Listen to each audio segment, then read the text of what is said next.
রাসূলের মহব্বত আমাদের অন্তরে কম না বেশি? যখনই নবীর নাম উচ্চারণ করব, আমি করব, কেউ শুনবে, কেউ করলে আমি শুনব। শোনা মাত্রই জবান থেকে প্রকাশ করতে হবে সাল্লাল্লাহু আলাইহি ওয়াসাল্লাম।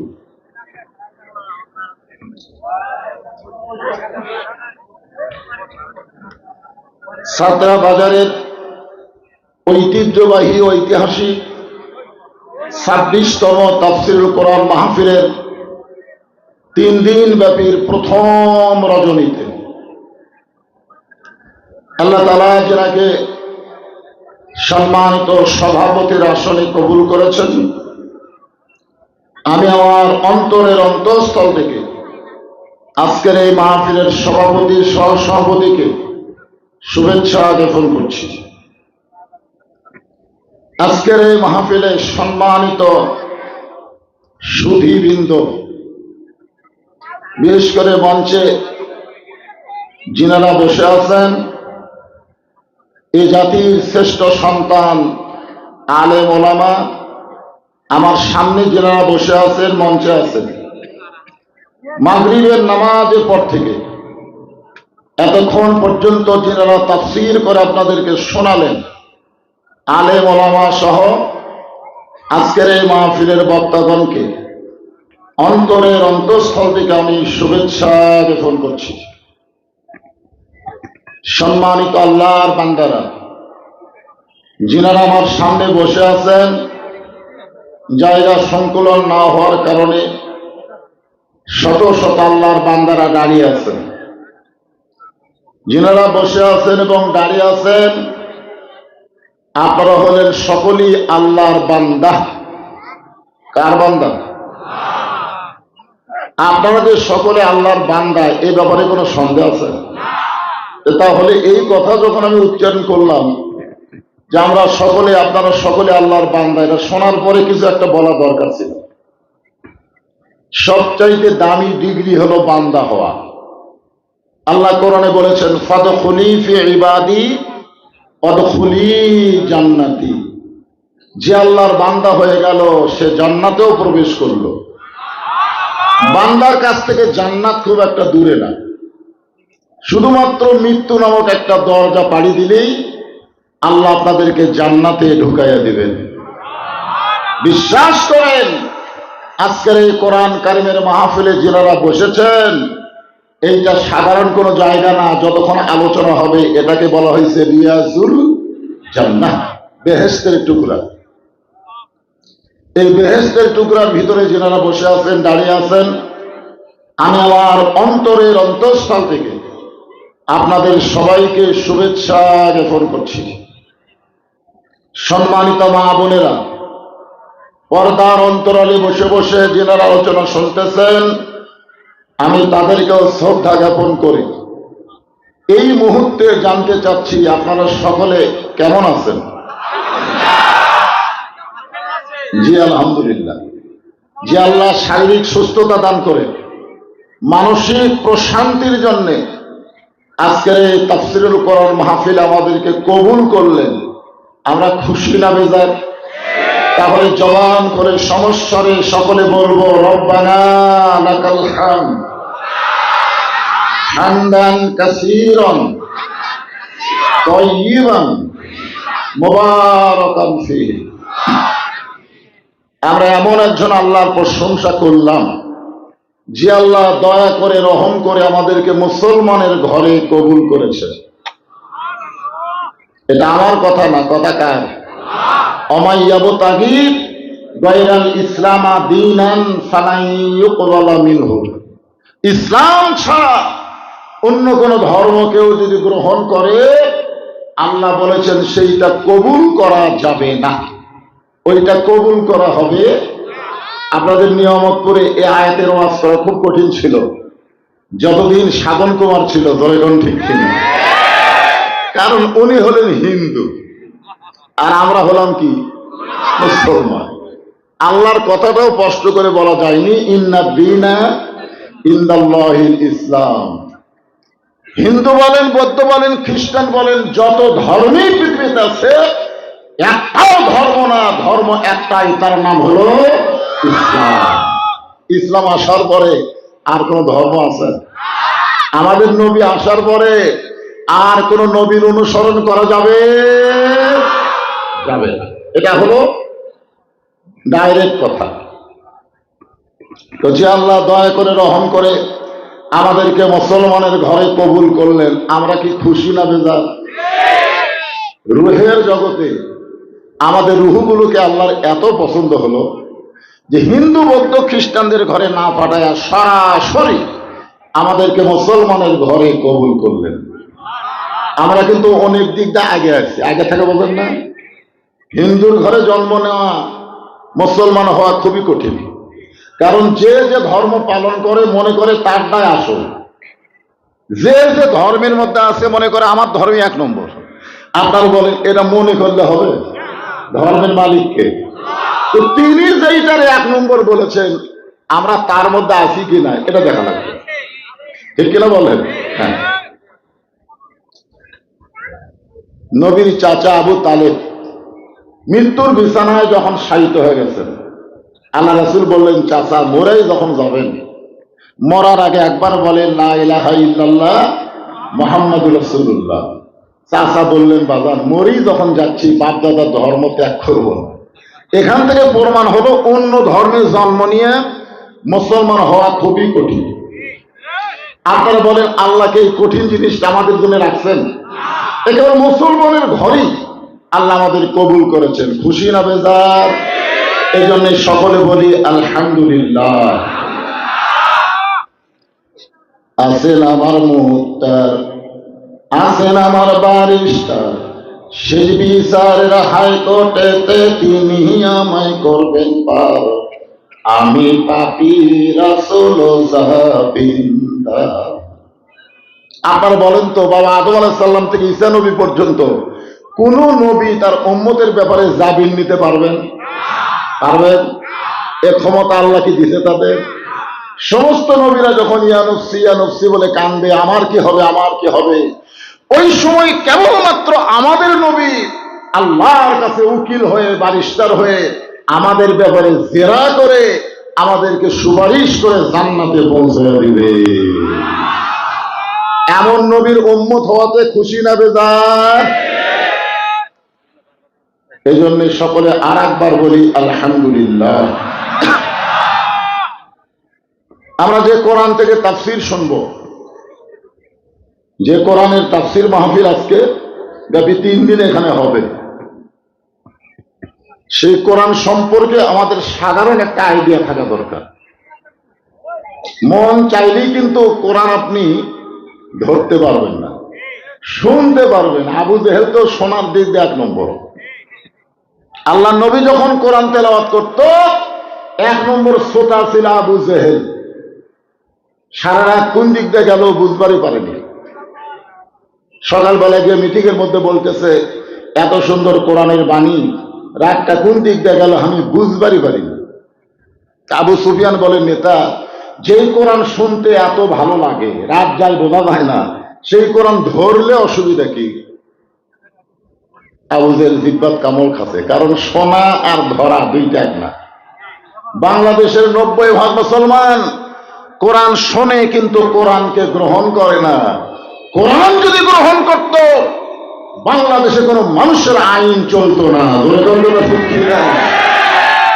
আজকে শয়তানেরা বলে সংবিধানের দোহাই দেয়, পবিত্র সংবিধান পরিবর্তন করা যাবে না। সংবিধান কি আল্লাহর? যে সংবিধানে বাংলাদেশ চলে এই সংবিধান কি আল্লাহর? এই সংবিধান হলো মানুষের তৈরি করা। জোরে বাংলা ঠিক না? মানুষের তৈরি করা সংবিধানকে পবিত্র সংবিধান বলা যাবে? আর সেইটার দোহাই দিয়ে রাষ্ট্রপতি চুপ্পু এখনো বসে আছে। জোরে ঠিক না? হাসিনা পলায় গেল, চুপ্পুরে সরান যাচ্ছে না। একটাই হলো সংবিধান। কি মনে করতেছেন? মানুষের তৈরি আইন, মানুষের তৈরি সংবিধান মুসলমানের রাষ্ট্রে চলতে পারে? চলতেছে। কারণ কি, আমরা খালি ওয়াজ শুনতেছি। এই যে কোরআন, আমি যদি আপনাদেরকে বলি আসেন ধরেন তো, তখন আপনি চিন্তা করবেন শরীর ঠিক আছে কিনা, এটা ধরার মতন পজিশনে আমি আছি কিনা দেখেন। ধরবার গেলে আপনার খেয়াল করা লাগবে, আগে খেয়াল করা লাগবে আমার শরীর। পারবেন? এটা ধরবার গেলে আপনার মনে হবে লা ইয়ামাসসুহু ইল্লাল মুতাহহারুন।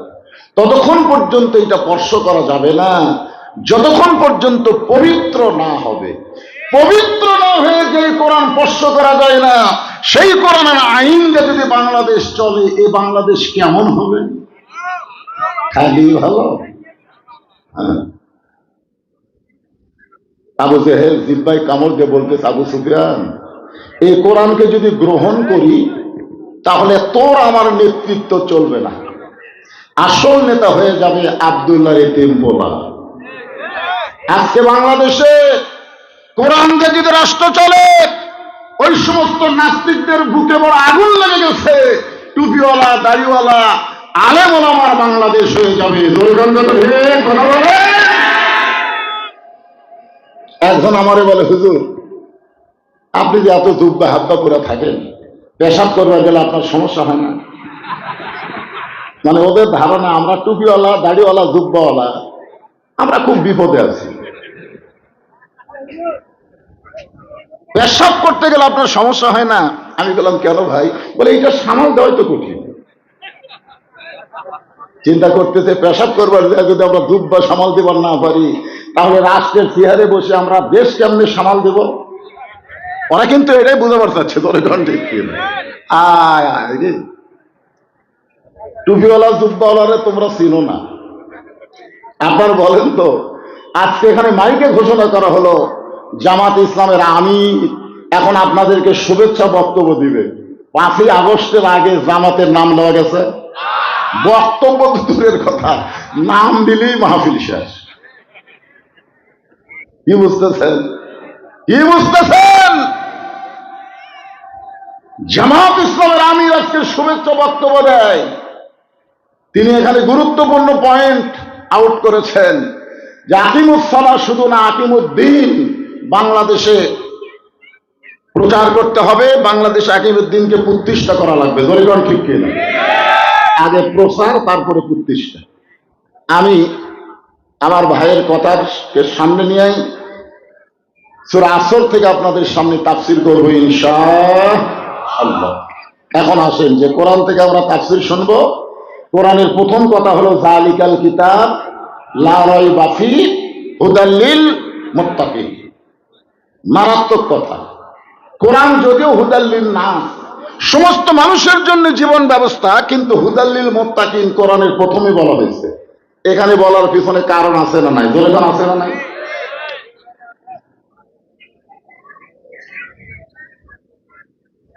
আচ্ছা ঠিক আছে, এর মধ্যে খালি এই করতে আপনি কানে কানে বলেন, ওই আবার কাগজ লেখা দিচ্ছে।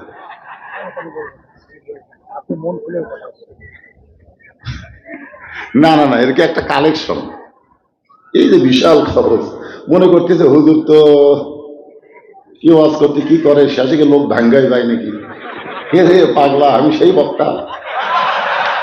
আমি কি ঢাকার থেকে আসছি? হে রে পাগলারা, কোন মাহফিল আখেরে মনোজাত করে কেউ যায় না, না করে কেউ যায় না। মনে করেন তো ঠিক কিনা? এটা বদরশিদের কারিশমা। এটা হলো মাটি ও মানুষের বক্তা, সকলের ভিতরের খোরাক কোরআন দিয়ে এই বক্তা দেয়, যার কারণে মানুষ পাগলা হয়ে যায়। আজকে 3 দিনের মাহফিল, প্রথম দিনে এত লোক আসবে কে কথা? শেষের দিনে লোক হবে। আজকে ভুল করে এরা প্রথম দিনই চলে আসছে। তো ভাই যান, এদের ভিতরে একটু এইরকম এরকম এরকম করতেছে। আমি আপনাদেরকে 5টা মিনিটের জন্য একটু রুমাল গামছা দিয়ে ভিতরে দিব, আপনার টাকাটা দিয়ে দিতে হবে। একটা অনেকদিন পর আইছে এই ছাত্রায়, বহুদিন আগে ছিল, বহুদিন পর আইছে, একটা প্রাণ খোলা ওয়াজ করবো। সুন্দর রাজি আছেন? হ্যাঁ, একজনও নড়াচড়া করবেন না। ব্যাগ পাটি কোথায় ভাই? ব্যাগ পাটি ভিতরে ঢোকো, ঢোকো ভিতরে। 5 মিনিটের মধ্যে আদায় কমপ্লিট করে আমি এক টানা কোনো চিন্তা ভাবনা না করে আলোচনা করবো ইনশাআল্লাহ। হ্যাঁ যাও ভিতরে যাও। ব্যাগগুলো তো রেডি থাকার কথা, আমার এইটা লিখে দেয় আর ব্যাগ রেডি নাই, এটা কথা হলো? ও নামছে, মাশাআল্লাহ, এই নামে কমপক্ষে 20-30টা নামা লাগবে, একটা দুটো নামলে হবে না। 40 জন আছে, 40 দিক থেকে নেমেছে। আপনারা যে যা পারবেন আল্লাহর কোরআনকে মহব্বত করে পকেট থেকে দিবেন, এইটা আপনাকে জান্নাত পাওয়ার একটা উসিলা হয়ে যাবে। সবাই দিবেন। এই বাবা ব্যাগ নাই, আবার কি লিখেন এটারে? এটা নিয়ে গেলে তো খুঁজবে তুমি মানুষকে। ব্যাগ নাও, ব্যাগ নিলে কোনো সমস্যা নাই, এই রুমাল ধরবার গেলে সমস্যা। হ্যাঁ, হইচই না করে সবাই জিকির করেন আর পকেট থেকে 10, 20, 50, 100 যে যা পারবেন আল্লাহর রাস্তায় দান করবেন। 3 দিন ব্যাপী তাফসীর কোরআন মাহফিলের প্রথম দিবসে অনেক খরচ মাহফিলের জন্য, সবাই একটু আল্লাহর রাস্তায় দান করবেন, একটু জিকির করেন লা ইলাহা ইল্লাল্লাহ, লা ইলাহা ইল্লাল্লাহ। হ্যাঁ, জিকির করেন আর পকেটের মধ্যে হাত দেন। আপনাদের কাছে ব্যাগ যাবে, টাকা দিবেন না, এরকম লোক আছেন আপনারা? যা পারেন, আপনার তো বলা হচ্ছে না যে আপনি 500, 1000 করে দেন, আপনি যা পারেন। জি, সঙ্গীত ইমানের দাবি যদি কুরবানি হয়, সেই দাবি ঘরে বসে থাকা নয়। ইমানের দাবি যদি কুরবানি হয়, সেই দাবি ঘরে বসে থাকা নয়। ইমানের দাবি হলো কিছু বিনিময়, ইমানের দাবি হলো কিছু বিনিময়। সেই বিনিময় যদি কলিজার ঘাম হয়, সেই বিনিময় যদি কলিজার ঘাম হয়, সেই ঘাম দিতে যেন তৈরি থাকি। ওগো দয়াময় আমার আল্লাহ দয়াময়। ইমানের দাবি হলো অগ্নিশিখা, বাতিলের বিরুদ্ধে জ্বলতে শিখা। ইমানের দাবি হলো অগ্নিশিখা, বাতিলের বিরুদ্ধে জ্বলতে শিখা। সে আগুনে জেলে জেলে, সে আগুনে জেলে জেলে দিব ইমানের পরিচয়। ইমানের দাবি ঘরে বসে থাকা নয়। ইমানের দাবি হলো কিছু বিনিময়, সেই বিনিময় যদি কলিজার ঘাম হয়, সেই ঘাম দিতে যেন তৈরি থাকি। ওগো দয়াময় আমার আল্লাহ দয়াময়। ইমানের দাবি ঘরে বসে থাকা না, বাতিলের বিরুদ্ধে লড়াই করা। ধরে বলেন ঠিক কিনা? কুলজাল হাক্ক ও যাহাকাল বাতিল ইন্নাল বাতিলা কানা যাহুকা। হ্যাঁ, ঠিক কথা। এই ব্যাগগুলো যেন অন্যদিকে না যায়, সমস্ত ব্যাগগুলো যেন তেজে চলে আসে, মঞ্চে যেন চলে আসে।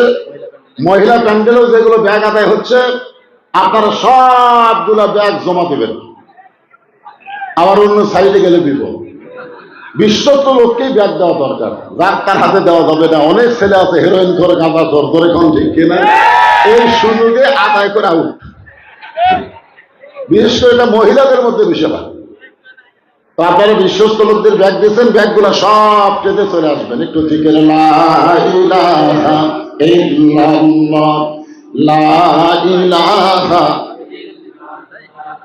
লা ইলাহা ইল্লাল্লাহ, লা ইলাহা ইল্লাল্লাহ, লা ইলাহা ইল্লাল্লাহ।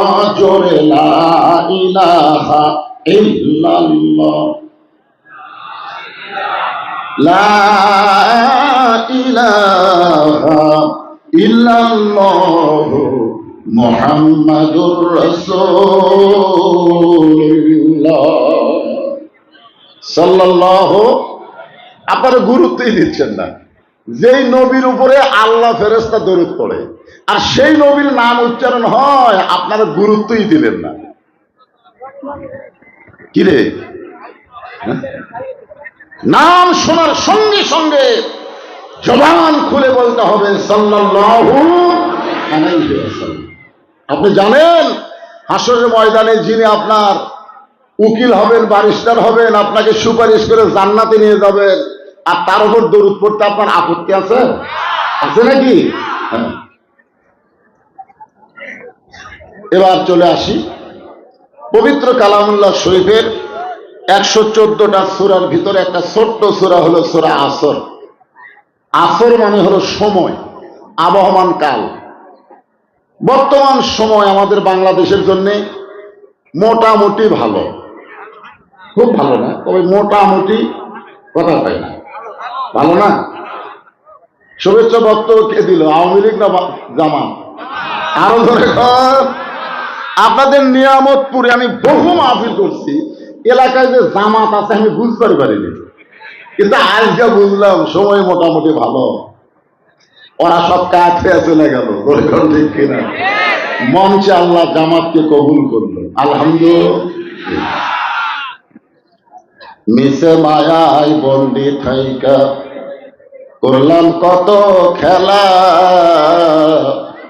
পশ্চিমে তাকায়া দেখো তোমার ডুইবা গেছে বেলা। বেলা মানে সময়, বেলা মানে কি? সময়।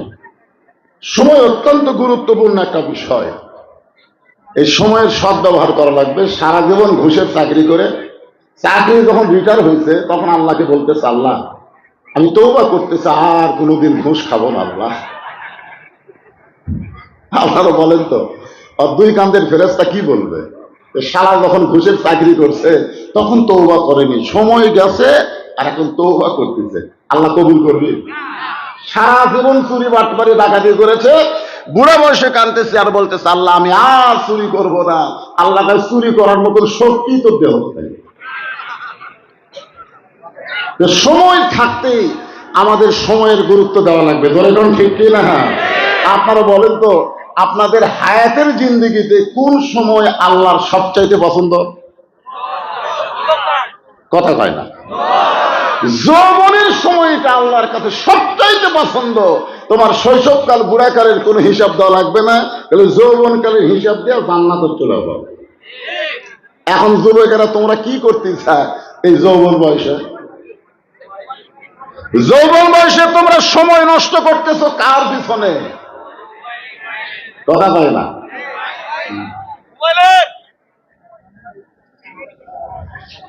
সময়ের শপথ আল্লাহ কেন করলেন? সময় অত্যন্ত গুরুত্বপূর্ণ একটা বিষয়। সময়ের শপথ করে আল্লাহ বললেন ইন্নাল ইনসানা লাফি খুসর। তাফসীর শুনতে গেলে তাফসীর মানে কি বোঝা লাগবে। আমার এক নাতি আছে, নাম হলো আম্মার। ওর চেহারা দেখলে সবাই বলে হুজুরি, ছেলে না মেয়ে? খুব ছোট, কেবল 4 বছর বয়স। আমি বললাম আপনাকে কি মনে হয়? এ বলে হুজুর ঢপ চেহারা দেখলে তো মেয়ের মতোই লাগে। আমি বললাম তাহলে তাফসীর করি। তাফসীর করা মানে ন্যাংটা করা। ওরা এখন কি করা? যেই কাপড় পরছি হুজুর একটা ছেলে। তা আজকে আমি আপনাদের সামনে তাফসীর করব, মানে খোলা খুলি, আর সাধন কুমারও নাই, আর হাসিনারও কোনো ধরপাকড় নাই। এতদিনে অ্যাঙ্গেলে যা মারছি ভাই, আজ কোনো অ্যাঙ্গেল হবি না, ডাইরেক্ট নাই হবি। 15.5 বছর ধরে আমি হস্তটা কিন্তু বাদ দেইনি, কিন্তু ডাইরেক্ট না বলে অ্যাঙ্গেলে মারতেছি। ধরে কোন ঠিক কিনা? আজকাল অ্যাঙ্গেল আছে। হ্যাঁ, একটু ডাবে বসো। কয় টাকা দিলে? ব্যাগের খবর কি রে? ইন্না মানে নিশ্চয়, ইনসান মানে মানুষ, লাফি মানে ভিতরে, খুসরুন মানে ক্ষতি, একত্রে অর্থ হবে নিশ্চয় প্রত্যেকটা মানুষ ক্ষতির ভিতরে। প্রত্যেকটা মানুষ ক্ষতির ভিতরে। মানুষটা এটা কি লিঙ্গ? লিঙ্গ বোঝেন না? এই যে আমার ভাই বলছে উভয় লিঙ্গ। আচ্ছা, উভয় লিঙ্গের মধ্যে আমরা কয় লিঙ্গ বুঝি? উভয় লিঙ্গের মধ্যে কিন্তু আমরা সাধারণত দুটা লিঙ্গ বুঝি, একটা হলো পুরুষ লিঙ্গ আর একটা হলো স্ত্রী লিঙ্গ, বলে কোন ঠিক কিনা? তাহলে স্ত্রী পুরুষ, পুরুষ স্ত্রী, হিজরা কুটি,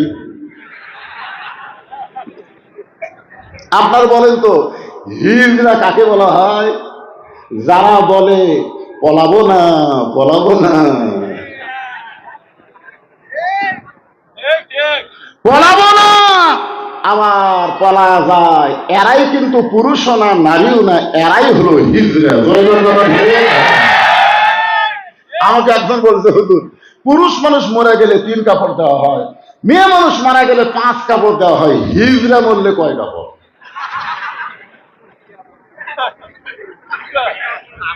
আমি আমার এলাকার কোন হিজরা মরা দেখিনি। আপনাকে এলাকার কোন হিজরা মরছে? কথা কয় না একেবারে। নওগাঁ বাস স্ট্যান্ডে গেলে রাত্রেবেলা বহু হিজরা দেখা যায়। কিছুদিন আগে এক হিজরা আমারে সালাম করে 50 টাকা দিল। আমি বললাম মেয়া মানুষ সালাম করলো, পরে দেখি মেয়াও না মরদ না, হিজরা। একটু মনোযোগ দিবেন, হিজরাও মানুষের মধ্যে পড়বে। সেই হিজরা মারা গেলে কয় কাপড়, আমি আজকে আপনাদের কোরআন হাদিসের দলিল দিয়ে বলবো ইনশাআল্লাহ। আসেন একটু মনোযোগ দিয়ে শোনেন। মানুষগুলো ক্ষতির মধ্যে।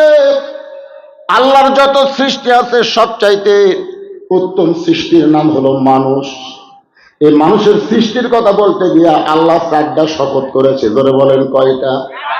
1 নম্বর শপথ হলো তিন, 2 নম্বর হলো জাইতুন, 3 নম্বর অতুরি সিনিন, 4 নম্বর শপথ হলো ওয়াহাদাল বালাদিল আমিন। এরপরে আল্লাহ বললেন লাকাদ খলাকনাল ইনসানা ফি আহসানি তাকবীর। আপনারা বলেন তো, কোন মানুষ যখন শপথ করে, আল্লাহ শপথ করে বলতেছি এবার ডানি পল্লাদ ভোট দেব, আমাদের আর কোনো বলার কিছু আছে? আমার শপথ যখন করছে তাহলে দিবেই। মানুষ মিথ্যা কথা বলে, এই জন্য মানুষের শপথ করা লাগে। আপনারা বলেন তো আল্লাহ কি মিথ্যা কথা করেন? কিন্তু আল্লাহ এখানে 4টা শপথ কেন করলেন? 4টা শপথ করে আল্লাহ বুঝাইলেন মানুষ কোন তুইয়া মুইয়া সৃষ্টি না, মানুষ হচ্ছে আল্লাহর সবচাইতে পছন্দনীয় মহব্বতের ভালোবাসার সৃষ্টি। দরকার কথা ঠিক কিনা?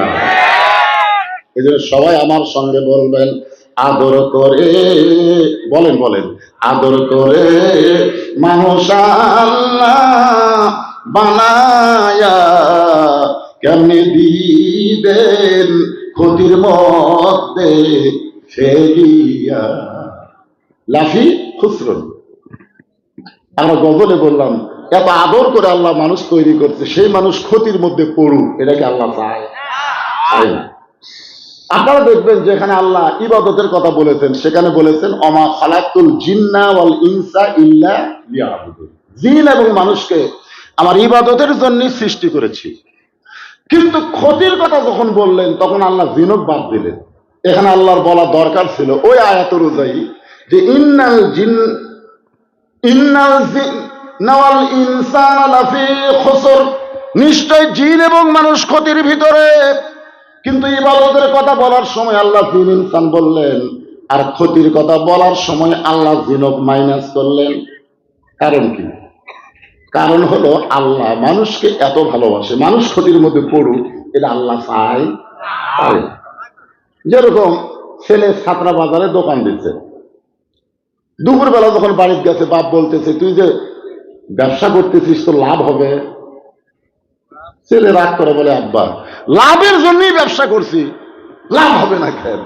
বাপ বলতেছে চিন্তা হয় বাকি খায় খায় সব যদি শেষ করে দেয়। আপনারা বলেন তো ছেলের লাভের কথা চিন্তা না করে বাবা কিন্তু ক্ষতির দিকে খেয়াল করতেছে, কারণ ছেলেকে অত্যন্ত ভালোবাসে। বর্তমান ফেরাউনের যুগে ব্যবসা করা খুবই কঠিন। দূরে খান কথা শিখিয়ে দেয়, এমন কসম করি ভাই 2 দিন পরই টাকা দেবো ভাই, দে ভাই দে ভাই। পরে দেখবেন বাকি নেওয়ার পরে উনি রাস্তায় পাঠিয়েছে। উনি তো আপনার খরিদ্দারি নাই, বরং ও রাস্তা বাদ দিয়ে আর এক রাস্তা দিয়ে হাঁটে। এই সময়ে তুমি ব্যবসা করতেছো, তুমি কি লাভ করতে পারবে? বরং ক্ষতির মধ্যে পড়ে যাবে। আল্লাহ তার মানুষকে এত ভালোবাসে, যার কারণে ক্ষতির কথা বলে আল্লাহ বলতেছেন, ইল্লাল্লাযীনা আমানু ওয়া আমিলুস সালিহাতি ওয়া তাওয়াসাউ বিল হক ওয়া তাওয়াসাউ বিস সবর। ক্ষতির মধ্যে তোমরা পড়বা না যদি তোমরা চারটার মধ্যে থাকো। জোরে কোন কয়টা? আরো জোরে, জোরসে বলুন। এই চারটার ভিতরে এক নম্বর হলো ঈমান। ঈমান যদি না থাকে, তুমি যতই নামাজ পড়ো, যতই রোজা করো, যতই জিকির করো, একটাও আল্লাহর দরবারে কবুল হবে না। এখন আপনারা বলেন তো, বাংলাদেশের মুসলমানের ঈমানের খবর কি? 5ই আগস্টের আগে আমার এলাকার কি ইমাম সাহেব মোনাজাত করতেছে, রব্বানা আতিনা ফিদ দুনিয়া হাসিনা। হাসানার জায়গা হাসিনা। মুসলিমরা তো আরবি বোঝে না, কেউ ধরবারও পারে নাই। একজন হাজুর সাহেব বলতে, হুজুর মনে হয় হাসানা হবে। এই পাগলা, যে ভয় লাগছে ওটি হাসানা আছে? আপনারা বলেন, আল্লাহ ছাড়া কোন মানুষকে ভয় করে যখন কেউ কাম করবি, তার ঈমান আছে না গেছে? 15.5 বছর আমার এই ঈমান কোথায় ছিল? তাই রে, খুব খেয়াল করবেন। ইন্নাল্লাযীনা ক্বালু রাব্বুনাল্লাহু সুম্মা ইসতাকামু তাতানাজ্জালু আলাইহিমুল মালায়েকা আল্লা তাখাফু ওয়া লা তাহজানু ওয়া আবশিরু বিল জান্নাতিল্লাতী কুনতুম তুআদুন।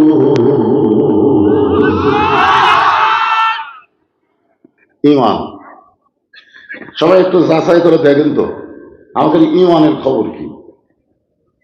আপনার পকেটে যদি 500 টাকা, আপনার কাছে যদি 500 টাকার 20টা নোট থাকে, আপনি যদি ছাত্রা বাজারে বাজার করতে আসেন, আপনি টাকাটা কোন জায়গাতে রাখবেন? এটা কি কেউ বলে দেওয়া লাগবে? কি জন্যে? কারণ মানুষের মধ্যে কিছু পকেট মার আছে। ধরে কোন আছে না নাই? সব পকেট থাকলেও টাকা রাখা যাবে না, এমন পকেটে রাখা লাগবে, গোপন পকেট। মাঝে মধ্যে আবার চেক করা লাগবে, বাজার করবেন। আপনি টাকার দাম বুঝলেন, এই কারণে টাকা চেক করে দেখতেছেন আছে না গেছে। কিন্তু আমরা ঈমানের দাম বুঝলাম না। বর্তমানে আমাদের ঈমান আছে না গেছে, একটু চেক করার দরকার আছে না নাই? আপনারা সবাই একটু চেক করে দেখেন তো কি খবর। আল্লাহ রাসূল বললেন, ইকরার বিল লিসান, তাসদিক বিল জানান, আমল বিল আরকান, এরই নাম হলো ঈমান। জবানে বলতে হবে লা ইলাহা ইল্লাল্লাহ, শুধু জবানে বললে হবে না, তাসদিক বিল জানান। পরীক্ষা হবে তো, লিয়াবলুয়াকুম আইয়ুকুম আহসানু আমালা, পরীক্ষা হবে। উকিল বলতেছে, ভাই আপনি একটা দলের আমির, আপনার ফাঁসির রায় হয়ে গেছে, যে কোনো মুহূর্তে কার্যকর হবে। যদি আপনি বাঁচতে চান, রাষ্ট্রপতির কাছে একটা দরখাস্ত লেখেন, রাষ্ট্রপতি যদি আপনাকে মাফ করে দেয়, তাহলে আপনার ফাঁসি হবে না। ইমানদার বুকে হাত দিয়ে বলতেছে, যে উকিলে, তুই যে রাষ্ট্রপতির কাছে আমাকে দরখাস্ত লিখতে বললি, আমি আমার জীবনে 3টা রাষ্ট্রপতিকে ক্ষমতার থাকা অবস্থায় মরা দেখছি। একটা হলো বঙ্গবন্ধু শেখ মুজিবুর রহমান, একটা হলো জিয়াউর রহমান, একটা হলো জিল্লুর রহমান। যে সমস্ত রাষ্ট্রপতি ক্ষমতার থাকতে মরা যায়, কোন ইমানদার বাঁচার জন্য তাদের কাছে দরখাস্ত লিখবে না। উকিল বলতেছে, তাহলে আপনার ফাঁসি হবে। ইমানদার কি কানবি নাকি? উকিল বলতেছে, গোয়ারকির কারণে আপনার ফাঁসি কার্যকর হবে।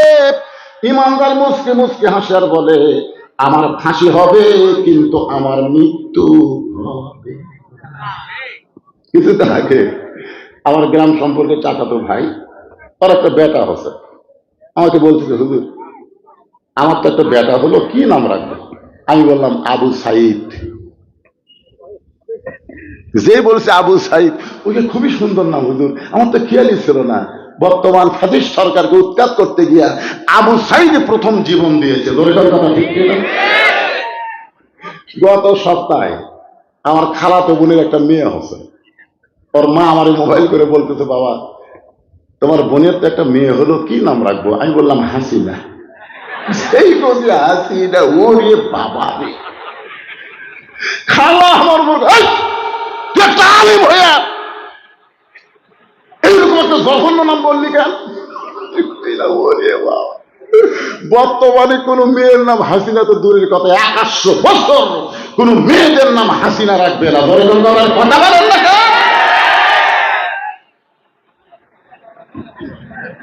রাখবে কে ভাই? 100 বছর না, 1400 বছর আগে ইয়াজিদ দুনিয়া থেকে বিদায় হয়েছে। এখনো গোটা বাংলাদেশে ইয়াজিদ নামের কোন মানুষ পাওয়া যায় না। বলে আমার মনে হয় হাসিনার অবস্থাও তাই।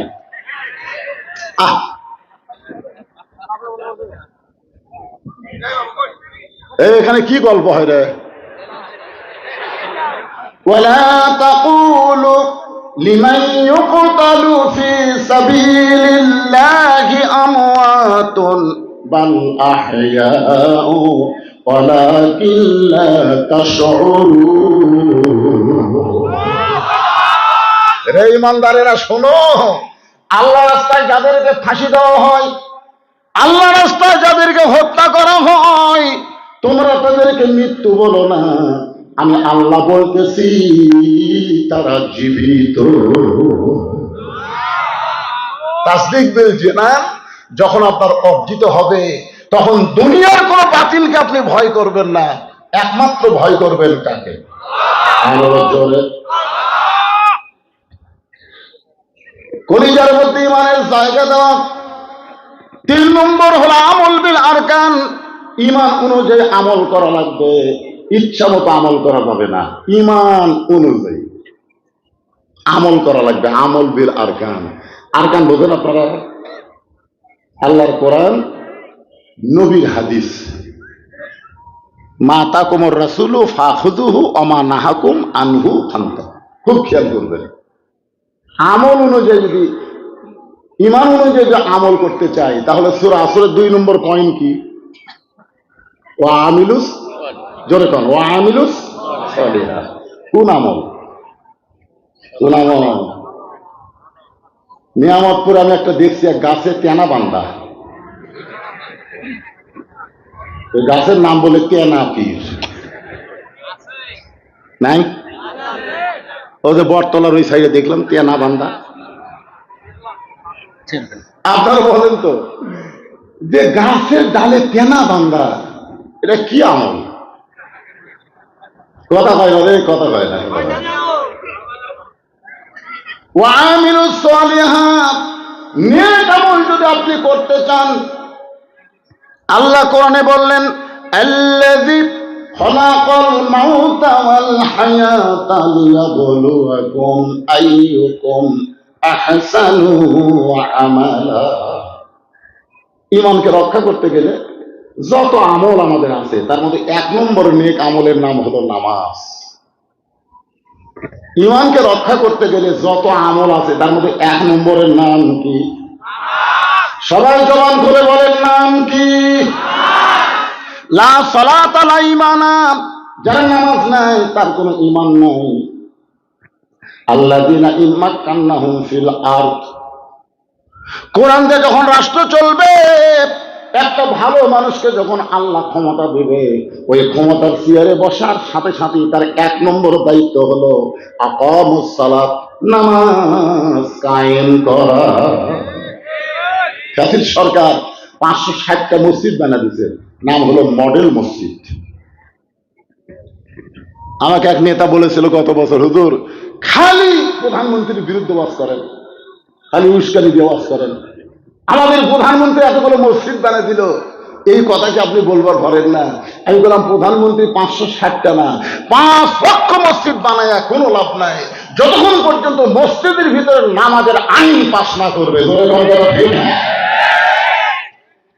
মানুষ দূর রাস্তা দিয়ে যায়, আজান দিচ্ছে মসজিদে, এটা খুবই সুন্দর মসজিদ ভাই, এর নাম মডেল মসজিদ রে, হাইসিন একটা ভালো কামই করছে রে, শালা গল্প করে কিন্তু মসজিদে ঢোকে না। আপনারা বলেন, সুন্দর সুন্দর মসজিদ দেখার জন্য আল্লাহ আমাকে দিছে। আমার এলাকার কিছু ছেলে হাইস মাইক্রো ভাড়া করে 201 গম্বুজ মসজিদ দেখবার কাছে, ওটা হলো টাঙ্গাইলের গোপালপুরে। আমার কাছে বলতে হুজুর গোপালপুরে 201 গম্বুজ 201 গম্বুজ মসজিদ দেখছেন? আমি বললাম তোমার কাছে হায় হায় হুজুর, মসজিদের ছাদের উপর দেয় আমরা গম্বুজ গুনলাম হুজুর 201টা। আমি বললাম গেছিলা কখন? বলে গেছি 11টার সময়। ফিরলা কখন? 3টার সময়। এই দেখেন হুজুর ছবি তুলে যাচ্ছে। আরে পাগলা, ছবি পড়ো। 11টার সময় গেলে 3টার সময় আসলে, এর মধ্যে জোহরের নামাজ। না হুজুর আমরা তো নামাজ পড়বার যাইনি, আমরা মসজিদ দেখতে গেছি। আপনারাই বলেন মসজিদ কি দেখার জন্য? কথা বলেন মসজিদ কি দেখার জন্য? ইমানকে যদি রক্ষা করতে চায় 1 নম্বর নেক আমল হলো নামাজ। আর এই নামাজ বক্তার ওয়াজ দেওয়া হবে না, এই নামাজ দিল আকারে পাশ করা লাগবে। ধরে কোন ঠিক কিনা? 1 নম্বর দায়িত্ব হলো নামাজ। আপনারা যারা মাগরিব এশা নামাজ না পড়ে ওয়াজ শুনতেছেন, আছে না নাই? না বেশি অর্ধেক সাইডে ইয়ং জেনারেশন দেখা যাচ্ছে। কে রে বাবা, নেই তুমি কি মনে করছো বুড়া হলে নামাজ পড়বা? আল্লাহ রাসূল বলেছেন লা সালাত আলা দীনা, যার নামাজ নাই তার কোনো ধর্ম নাই।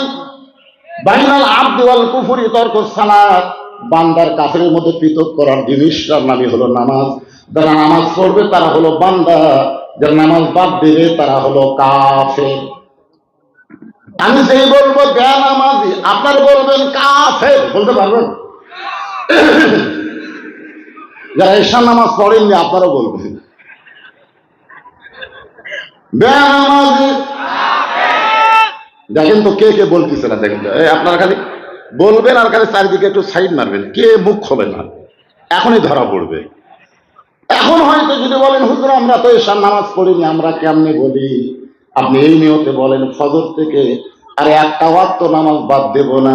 আল্লাহ বলে বান্দারে যেই মাত্র ফজর থেকে নামাজ পড়ার চিন্তা করলি, যত নামাজ না পড়ার পাপ হয়েছে আমি রহমান রহিম সঙ্গে সঙ্গে মাফ করে দিলাম। আপনার বলেন তো নামাজ কি হকুল্লাহ না হকুল ইবাদ? না হক বোঝেন আপনারা, একটা হলো হকুল্লাহ আর একটা হলো হকুল ইবাদ। হকুল ইবাদ এইটা বান্দার হক, এইটা আল্লাহ মাফ করবে না যতক্ষণ বান্দা মাফ না করবে।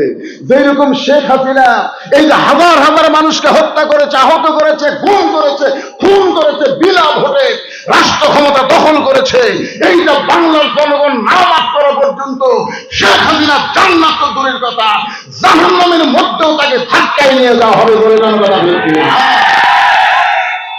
ভোট হচ্ছে বান্দার হক। তুমি 1,00,000 ভোট দিলা কোন আক্কেলে? তোমার বাপ কয়টা? তুমি এক বাপের জন্ম হয়ে 10টা ভোট কেন দিলে?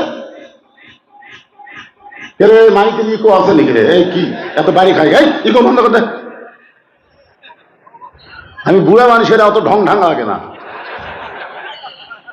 আপনারা বলেন তো 1 ভোট একজন, একজন হয়ে 2 ভোট কেন দিবে?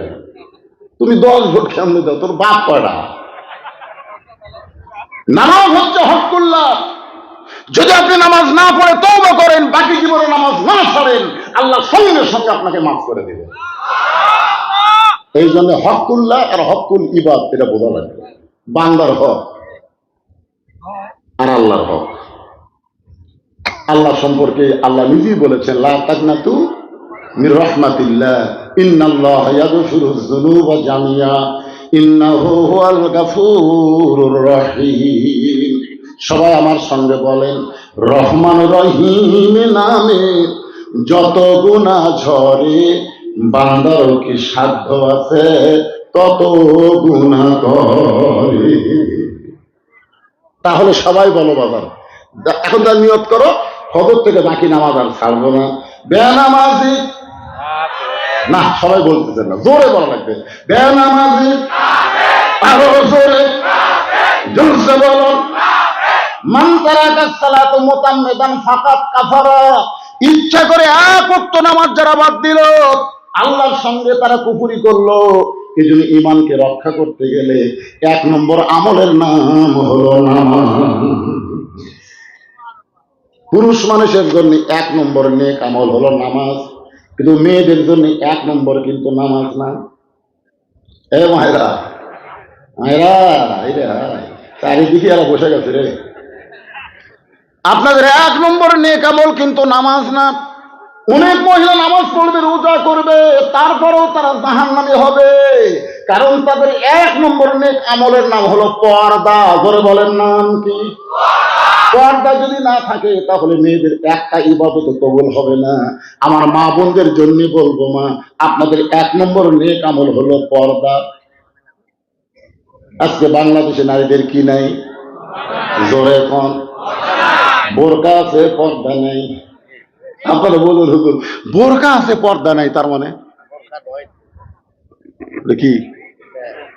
ডিজাইন। ও, ডিজাইন। আমার ভাই বলতেছে বলে ডিজাইন। আমার মায়েরা মনোযোগ দিয়ে শুনবেন। ফাকারনা ফি বুয়ুতিকুন্না ওয়ালা তাবাররুজনা তাবাররুজাল জাহিলিয়াতিল উলা। রে মেয়েরা, তোমরা ঘরের ভিতর থাকো, তোমরা ঘরের বাহির হতে পারবা না। কোন প্রয়োজনে যদি ঘরের বাহির হবার চাও তাহলে হেজাব নিয়ে, পর্দা নিয়ে তোমাদের বের হতে হবে। ওই জাহিলি যুগের মেয়েদের মতন সাজগোজ করে বের হওয়ার কোনো পারমিশন মুমিনা নারীর নাই। আজকে মেয়েরা যদি পর্দার ভিতরে থাকে, পর্দা নিচে হয়ে যায়, আমাদের ছেলেগুলো আপনা আপনি ভালো হয়ে যাবে। আজকের যুবকেরা নষ্ট হওয়ার পিছনে একটাই কারণ, মেয়েরা বেপর্দা। বলে কোন মেয়েরা? কি এই যে ছেলেরা অলি গলি ঘুরতেছে। আমার শরীর খারাপ, ডাক্তার কাছে, হুজুর দেশি মুরগির ডিম পেলে সকালবেলা সিদ্ধ করে খাবো। আমি ফজরের নামাজ পড়ে হাঁটতে হাঁটতে পাড়ার পশ্চিম পাড়ায় গেছি, দেশি মুরগির ডিম খুঁজতে। দেখি ছেলে ঘুরতেছে, আমাকে দেখে বলে, হুজুর আপনি কি জন্য ঘুরতেছেন, আলেম মানুষ সকালবেলা? আমি বললাম, বাজার দেশি মুরগির ডিম খুঁজতেছি, তোমাদের খবর কি? আমরাও ঘুরতেছি হুজুর। তোমরা কি ডিম খোঁজো? না হুজুর, আমরা ডিম খুঁজি না, এ পাড়াত মাল আছে। এখন কি আছে? মাল আছে। কয়েকটা বেপর্দা নারী, কয়েকটা বেপর্দা মেয়ে, ওরা আজকে মাল হয়ে গেছে, আর আমাদের যুবকেরা টাল হয়ে গেছে। কি হয়ে গেছে? টাল হয়ে সকালবেলা ঘুরতেছে। আমার মায়েদেরকে বলবো, মা, মেয়েদের আমল সম্পর্কে আল্লাহ রাসূল বলেছেন, রে মেয়েরা, তোমরা 4টা আমল করলে 8টা জান্নাত আল্লাহ তোমাদেরকে দিয়ে দিবে। 1 নম্বর আমল হচ্ছে তোমরা নামাজ পড়বে, রোজা করবে, স্বামীর কথা মতো চলবে, আর সতীত্বের হেফাজত, পর্দা করবা। ফাতেমা বললেন, বাবা, এই 4টা আমলের মধ্যে সবচাইতে গুরুত্বপূর্ণ আমল কোনটা? আল্লাহর নবী বললেন, ফাতেমা, এই 4টা আমলের মধ্যে সবচাইতে গুরুত্বপূর্ণ আমল হলো পর্দা। কারণ নামাজ 24 ঘন্টার মধ্যে সব সময় পড়া লাগবে না। 5 বার নামাজ পড়লে নামাজের হক আদায় হয়ে যাবে। রমজান মাসে রোজা করলে রোজার হক আদায় হবে। স্বামী যখন কাছে থাকবে, স্বামীর কথা মতো চলবে, স্বামীর খেদমত করবা। কিন্তু ফাতেমা, এই পর্দাটা সব সময় তোমাকে আদায় করা লাগবে। 24 ঘন্টায় মেয়েদেরকে পর্দার ভিতরে থাকা লাগবে। ধরে বলেন ঠিক কিনা? ও ফাতেমা, এই পর্দাটা অত্যন্ত গুরুত্বপূর্ণ। মা, নবীর সামনে ফাতেমা মাথায় ওড়না দিয়ে বললেন, বাবা, আজ থেকে আমি পর্দা নিশি হয়ে গেলাম। কতগুলো মেয়ে মানুষ, বুঝলেন? আমার মায়েরা যখন আছে, ওদের জন্য কিছু ওয়াজ করা লাগবে, ঠিক না? কারণ বাংলাদেশের সব বক্তারা মেয়েদের ওয়াজ করে না। আইসা করে হ্যাঁ কয়ে মেয়েরা যে বসে আছে, আমি আজকে কি জন্য বুঝলাম, এই দিক দিয়ে অনেক ঘুরে আসা লাগবে, তো আমাকে মেয়েদের মধ্যে নিয়ে আসলো। আমি তো ঘন্টা দেওয়ার মতন নিচ দিকে তাকে চলে আসলাম। তারপরও 3-4 জন মেয়ে মানুষ আমার সালাম দিছে, আমি উত্তর দিই। মেয়ে মানুষেরা সালাম দিলে উত্তর দেওয়া যাবে কিনা সেটাও বলবো, অসুবিধা নেই। কতগুলো মেয়ে মানুষ নবীর মেয়ে ফাতেমাকে পর্দা সম্পর্কে জানার জন্য বাড়ির দিকে রওনা দিলেন। খুব খেয়াল করবেন, কতগুলো মেয়ে মানুষ ফাতেমার বাড়ির দিকে যাচ্ছেন, কারণ ফাতেমার সম্পর্কে আপনারা প্রতি জুমার সানি খুতবায় শোনেন। ইমাম সাহেব কিন্তু আপনাদের বলেন সাইদাতুন নিসায়ে আহলুল জান্নাহ ফাতেমাতুন, শোনেন না? আপনারা শোনেন না? আপনারা কি কোনোদিন ইমাম সাহেবকে বলছেন হুজুর এই যে আপনি আরবি বলেন সাইদাতুন নিসায়ে আহলুল জান্নাহ ফাতেমাতুল জহুরা, এই জহুরা মানে কি হুজুর? কোনোদিন কি আপনার ইমামকে কথা বলেন?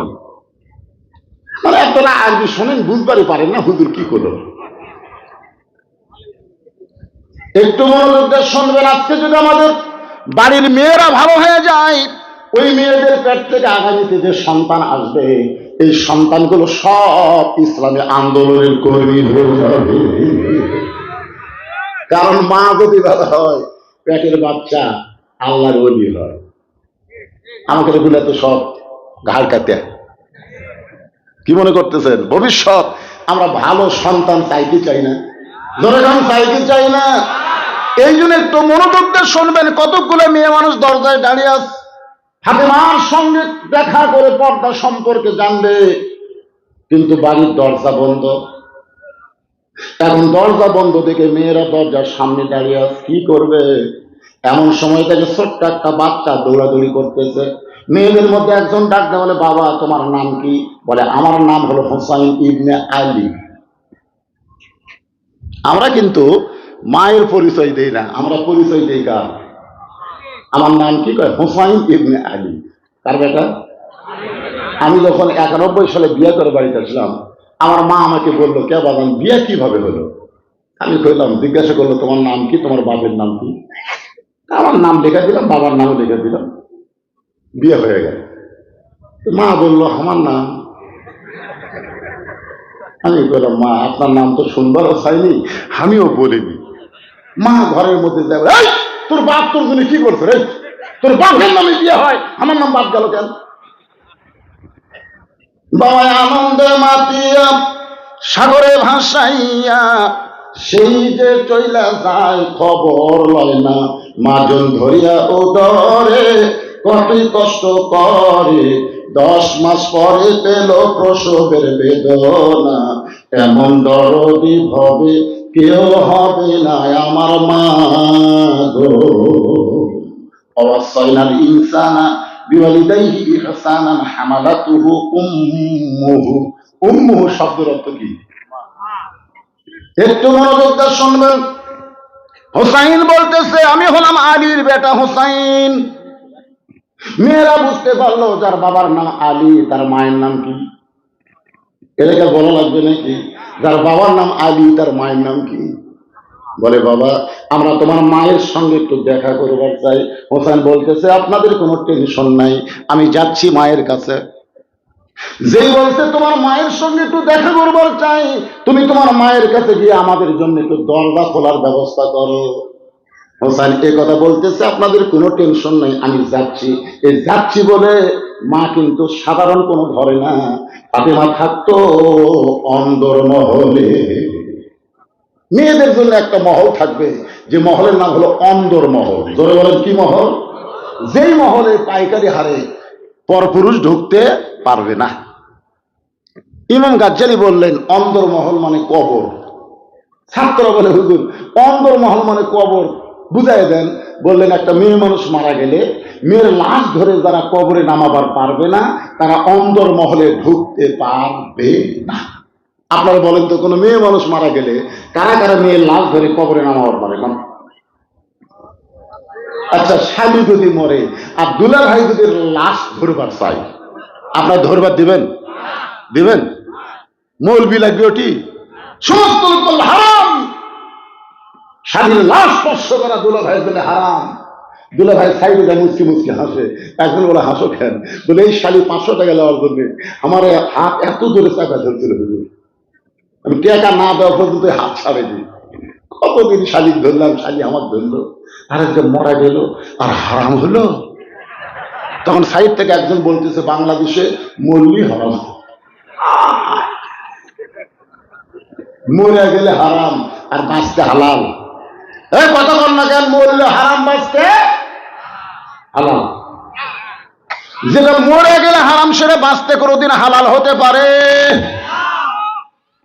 হোসাইন তার মায়ের কাছে যাবে অন্দর মহলে, একটা ঘর পাড়ি দিয়ে যখন মায়ের ঘরের দরজায়, ওই ঘরের ভিতরে হযরত আলী আল্লাহর কোরআন তেলাওয়াত করতেছে। ইন্নামাল মুমিনুনা আল্লাযীনা ইযা যুকিরাল্লাহু ওয়াজিলাত কুলুবুহুম ওয়া ইযা তুলিয়াত আলাইহিম আয়াতুহু জাদাতুহুম ঈমানা ওয়া আলা রাব্বিহিম ইয়াতাওয়াক্কালুন।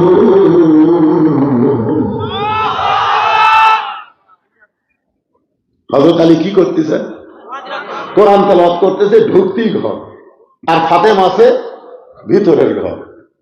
হযরত আলী কোরআন তেলাওয়াত করতেছে, আর হোসাইন বাইরে থেকে দৌড়ে মায়ের ঘরের দরজা, সঙ্গে সঙ্গে হযরত আলী কোরআন তেলাওয়াত বন্ধ করে, এই হোসাইন, বাইরে খেলাধুলা করা বাদ দিয়ে মায়ের ঘরের দরজা কেন? এখন চিন্তা করেন, আপনি যতই কোরআন পড়েন, যতই আল্লাহর ইবাদত করেন, আপনার সন্তানের দিকে খেয়াল রাখার দরকার আছে না? আপনি সন্ধ্যার সময় গরু ছাগল গোয়াল ঘরে উঠলো কিনা আপনি দেখতেছেন, লাইট দিয়ে গরু ছাগল ঠিক আছে আলহামদুলিল্লাহ। আপনার বউ দেখতেছে হাঁস মুরগি ঘোড়া উঠলো কিনা, কিন্তু আপনার আইডিয়া রাত 10টা বাজে এখন পর্যন্ত বাড়ি আসলো না, আপনি খুঁজেছেন? কথা বল না কেন? আপনি হাঁস মুরগি খুঁজবার পারেন, আপনি গরু ছাগল দেখবার পারেন, কিন্তু আপনার ছেলে মেয়েকে আপনি খেয়াল করবেন না। স্কিন প্যান্ট পরে সকালে বের হয়ে গেছে, সন্ধ্যার সময় বাড়িতে আসলো, আপনি বাবা হিসাবে বলা দরকার ছিল, এইটা পরে সকালে গেলি সন্ধ্যায় বাড়িতে আসলি, তুই কি পেশাব করিসনি? করছি তো আব্বা। কেমনি করলি? বলে আব্বা এটা পরে তো বসা যায় না, খাড়া হয়ে পেশাব করছি। এখন আপনার বলেন দাঁড়ায় পেশাব করা মানুষের চরিত্র না জানোয়ারের চরিত্র? তাহলে আপনার ছেলে কি মানুষ না জানোয়ার? এই জানোয়ার, পেশাব করে তুই পানি দিছিস? আর পেশাব করে পানি দিলেও লাভ নেই, কারণ খাড়া হয়ে পেশাব করলে পেশাব তো নিংড়ে না। পানি খরচ করে যেই ভিতরে মাল ঢুকাছে টপ টপ করে পড়ে ওই এলাকা শেষ। এখন ওই এলাকা এমন ভাবে জাম পয়দা হলো, জীবাণু পয়দা হলো, আপনার ছেলে বিয়ার পরে বউ ভাত খাবে। আপনি তো সেই রকম পরিমণি থেকে বিয়ে করাচ্ছেন, কিন্তু আপনার ছেলের মালটা দেখছেন? মেয়েটার ভাত খাবে কিনা খেয়াল করে দেখছেন আপনি? আপনার মেয়ের দিকে আপনি খেয়াল করবেন, ছেলের দিকে খেয়াল করবেন।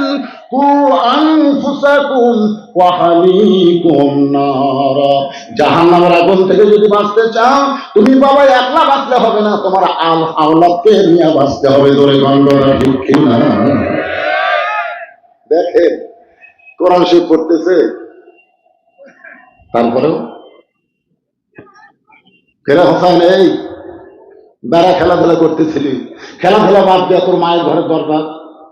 বলে আব্বু কতগুলো মেয়ে মানুষ আমার মায়ের সঙ্গে দেখা করবার চায়, তা আমার মা মেয়েদের সঙ্গে দেখা করবে কিনা এটা জানার জন্য আমি মায়ের কাছে যাচ্ছি। আলী বললেন তোমার বয়স কত? হোসেন বলতেছে আমার বয়সটা আপনি ভালো বলেন। জানি বলেই তো তোর থামাচ্ছি, জানি বলেই তোর থামাইছি পাগল। এই বয়সে যখন তখন তুমি তোমার মায়ের ঘরে ঢুকতে পারবে না, তোমার মায়ের ঘরে ঢুকতে গেলে তোমার মায়ের অনুমতি নিয়ে তোমার ঢোকা লাগবে। তার মানে কি বোঝা গেল ইসলাম?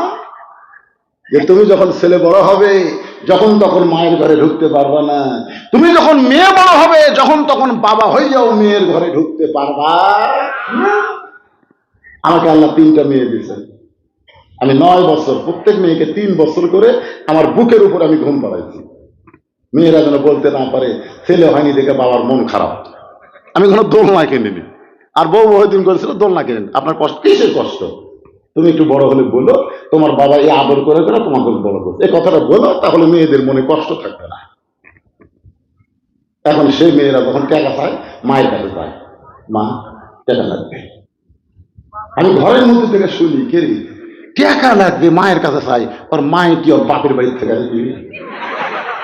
ওর মা তো আবার আমার কাছে চাবি। ধরে কোন কথা ঠিক কিনা? আমি একদিন রাগ করে মায়ের কাছে চাস কেন, আমার কাছে আসতে পারিস না? তিন মেয়ে বলতে আব্বু আপনার কাছে চাইতে আমাদের স্মরণ লাগে, তার মানে বোঝা গেছে ওরা বড় হচ্ছে। ধরে কন কি হচ্ছে? মেয়েরা যখন বড় হয় বাবা ইচ্ছা মতো মেয়েদের কাছে যাইতে পারবে না, যাইতে গেলে বাবার হুকুম নেওয়া লাগবে। আবার ছেলে যখন বড় হয় মায়ের কাছে ইচ্ছা মতো যাইতে পারবে না, যাইতে গেলে মায়ের হুকুম লাগবে। হোসাইন তোমার বয়স হলো এখন 4 বছর। আল্লাহ নবী বলেছেন 2 বছর বয়স পর্যন্ত সন্তান যদি তোমার ঘরের মধ্যে থাকে, এখন থাকলেও তুমি স্বামী স্ত্রী মহব্বত করতে পারবা, কারণ সন্তান দেখতে পারবে কিন্তু বুঝবার পারবে না। 2 বছর যখনই পার হয়ে যাবে 25 মাস পড়বে, আর সন্তানের সামনে তোমার হালাল বউকেও তুমি আদর করতে পারবে না। 25 মাস ছেলের বয়স, মন চাচ্ছে আগে দেখা লাগবে আছে না ঘুমাচ্ছে। এখনকার ছেলে মেয়ের আবার এখন থেকেও ঘুমের ভান করে ধরে ঠিক কিনা, এই জন্য এক কথা আর দাদির কাছে দিয়ে আসবে, না হয় 10টা চকলেট কেনা দিলেন ঘরে দেখা। মন চাইলেই পারবেন না নিজের 2 বছরের বেশি সন্তানের সামনে হালাল বউকে যদি আমি আদর করতে না পারি, রাস্তাঘাট পথে রমনা পার্কে, এমনকি ওই যে আপনাদের জলিল পার্কে যে হারে খোলা ময়দানে কাম সারতেছে, আপনারা বলেন তো আল্লাহর কোরআনের আইন যখন চালু হবে এইগুলো চলতে পারবে? পর্দার আইন আল্লাহ চালু করে দিবেন, আল্লাহর কোরআনের পর্দার আইন তখন বাংলাদেশে চালু হবে। আমি বলতেছেন হোসাইন এখন তোমার বয়স হলো 4 বছর, যখন তখন তোমার মায়ের ঘরে ঢুকতে পারবে না, তোমার মায়ের ঘরে ঢুকতে তোমার অনুমতি লাগবে, বরং আমার কাছে চলে আসো। বাবা যেই যাচ্ছে হোসাইন হযরত আলীর কাছে যেই মাত্র আইছে, হযরত আলীর সঙ্গে সঙ্গে আল্লাহর কোরআন হোসাইনের দিকে দেখে বললেন বাজান কোরআনটা ধরো। হযরত আলী বলতেছেন কোরআনটা ধরো, হোসাইন বলতেছে দেন। যেই বলছে দেন, হযরত আলী চোখ দিয়ে পানি পড়তেছে। প্রথম সেজদা 3 বার সুবহান রাব্বিল আলা, পরের সেজদায় 100 বার সুবহান রাব্বিল আলা হয়, কিন্তু নবী মাথা তোলে না। প্রথম রাকাতের দ্বিতীয় সেজদা এত লম্বা হলো, দ্বিতীয় রাকাত, তৃতীয় রাকাত, চতুর্থ রাকাত শেষ করে নবী যখন সালাম ফিরালেন, ওমর ফারুক বললেন হুজুর প্রথম সেজদা তো ঠিকই ছিল, কিন্তু দ্বিতীয় সেজদা এত লম্বা। আল্লাহ রাসূল বললেন আমি যখন দ্বিতীয় সেজদাত গেলাম তখন 2 পবিত্র আমার পিঠের উপর চড়েছে, 2 পবিত্র আমার পিঠের উপর চড়ে বসেছে। আমি নামাজ পড়া অবস্থায় ওদেরকে পিঠ থেকে নামাবার চাই, কিন্তু নামাজের মালিক আল্লাহ বলে হাবিব আপনার হাসান হোসেন যতক্ষণ পিঠে থাকবে আপনি নামাজ ত্যাগ করে ওদের নামাবেন না। সুবহানাল্লাহ। এখন চিন্তা করেন, যেই মাত্র হযরত আলী বলেছেন ধরো, সঙ্গে সঙ্গে হোসেন বলতেছে দেন। হযরত আলী হোসেনের হাতে আল্লাহর কোরআন দিয়া এবার বিবির ঘরে দরজায়। আপনারা বলেন তো ছোট বাচ্চার হাতে যদি আপনি কোরআন দিবার পারেন, ওই বাচ্চার দ্বারা কোনো অন্যায় অপকর্ম হতে পারে? আজকে ছোট বাচ্চার হাতে আপনি কি দিচ্ছেন? আগডুম বাগডুম ঘোড়াডুম সাজে কি? যেদিন আল্লাহর কোরআন দিয়ে বাংলাদেশ চলবে, সমস্ত প্রাইমারিকে কবর দিয়া ওই প্রাইমারিকে কোরআনের মাদ্রাসা তৈরি করা হবে। আইরে আই দিয়ে লাই ভরা দিয়ে না লাগালো বল মাথে, তাই না দেখে ভোদন নাচা। একেবারে ছোট ছোট বাচ্চা, ছোট ছোট মাসুম বাচ্চাদের এমন একটা মিথ্যা শিক্ষা দিচ্ছে, আর সেই শিক্ষার জন্য হাজার হাজার কোটি টাকা বাংলাদেশে খরচ করা হচ্ছে। মুসলমান হিসেবে আল্লাহর কোরআন শিক্ষা করা সুন্নত না নফল? এটা কখন শিখবেন? বুড়া বয়সে এটা শিখবার গেলে শৈশবে যেমন প্রাইমারি যান, ওই বয়সে আল্লাহর কোরআন হাতের মধ্যে নেওয়া লাগবে। হযরত আলী হোসেনের হাতে আল্লাহর কোরআন দিয়ে ফাতেমার দরজায়। এখন আপনাদের কাছে আমি জানতে চাই, মেয়ে যদি বড় হয় মেয়ের ঘরে ঢুকতে বাবার অনুমতি লাগবে, ছেলে যদি বড় হয় তাহলে মায়ের ঘরে ঢুকতে অনুমতি লাগবে, কিন্তু স্বামী যদি বইয়ের ঘরে ঢুকবার চায় আপনার বলেন তো কোনো অনুমতির দরকার আছে? কেন নাই? স্বামী বইয়ের ঘরে ঢুকবে অনুমতি লাগবে না? সবাই পায় না। সব চুপ করে আছে। আর সুকুতু আনি রেজা, আপনার চুপ করে আছেন কি কই। কোরআনের আয়াত আগে শোনেন, হুন্না লিবাসুল লাকুম ওয়া আনতুম লিবাসুল লাহুন্না। স্বামী হলো বিবির পোশাক, বিবি হলো স্বামীর পোশাক। স্বামী বউয়ের ঘরে ঢুকতে আর বউ স্বামীর ঘরে ঢুকতে কোনো অনুমতি লাগবে না। এখন আপনারা বলেন, হযরত আলী ফাতেমার ঘরে ঢুকতে কোনো অনুমতি লাগবে? হযরত আলী দরজা খুলে ঘরের মধ্যে ঢুইকা দেখে ফাতেমা ডান হাতে আল্লাহর কোরআন তেলাওয়াত করতেছে আর বাম হাতে জাতা ঘুরাইতেছে। এই ডান হাতের মধ্যে কোরআনের কয়েকটা আয়াত নিয়ে ফাতেমা তেলাওয়াত করতেছে আর বাম হাতে এইভাবে জাতা ঘুরাচ্ছে। সঙ্গে সঙ্গে হযরত আলী কোরআন থেকে তেলাওয়াত করলেন, রব্বানা, সকলে পড়েন, রব্বানা আতিনা ফিদ দুনিয়া হাসানাতাও ওয়া ফিল আখিরাতি হাসানা ওয়া কিনা আযাবান নার। আল্লাহ, কি দেখলাম আমি ঘরের মধ্যে ঢুকে? কি দেখলাম? আমার ঘরে তুমি কোনো বউ দাওনি আল্লাহ, আমার ঘর ফাতেমার কারণে জান্নাত হয়ে গেছে। জোরে বলো সুবহানাল্লাহ। আপনারা বলেন তো, ঘরের মধ্যে ঢুকে আপনারা কি দেখেন? এসব নামাজ পড়ে যখন ঘরের মধ্যে ঢোকেন তখন আপনার বউ কি করতে চায়? ভারতের চ্যানেল দেখতেছে, ভারতের চ্যানেল। গতকাল ডোনাল্ড ট্রাম্প যখন আমেরিকার প্রেসিডেন্ট ঘোষিত হলো তখন আমাদের হতাশা লীগ, গুজব লীগ, আফসোস লীগ, এরা জীবন ফিরে পেল। ট্রাম্প নাকি হাসিনাকে আবার নিয়ে এসে ক্ষমতার বসাবি। ভারতের এক চ্যানেল থেকে প্রচার করতেছে, ইউনুস তো ফ্রান্সে গেছে, আর বাংলাদেশ ঢুকতে পারবি না। শালা আফসোস লীগ। 900 বছর আগে রক্ষণশীল পালা গেছে রে, আর 900 বছর পরে বাংলার মস্তক থেকে হাসিনা পলায়ে গেছে। আগামীতে কোন জালেমকে ক্ষমতার চেয়ারে মুসলমান দেখতে চায় না। বলে বাংলার ভিত্তি অনেকে বর্ডারের ধারু কাছে চুপ করে ঢুকবি, চুপ করে ঢুকবি। আমরা আয়না ঘরের দরজা বন্ধ করে দিই আশা মাত্র।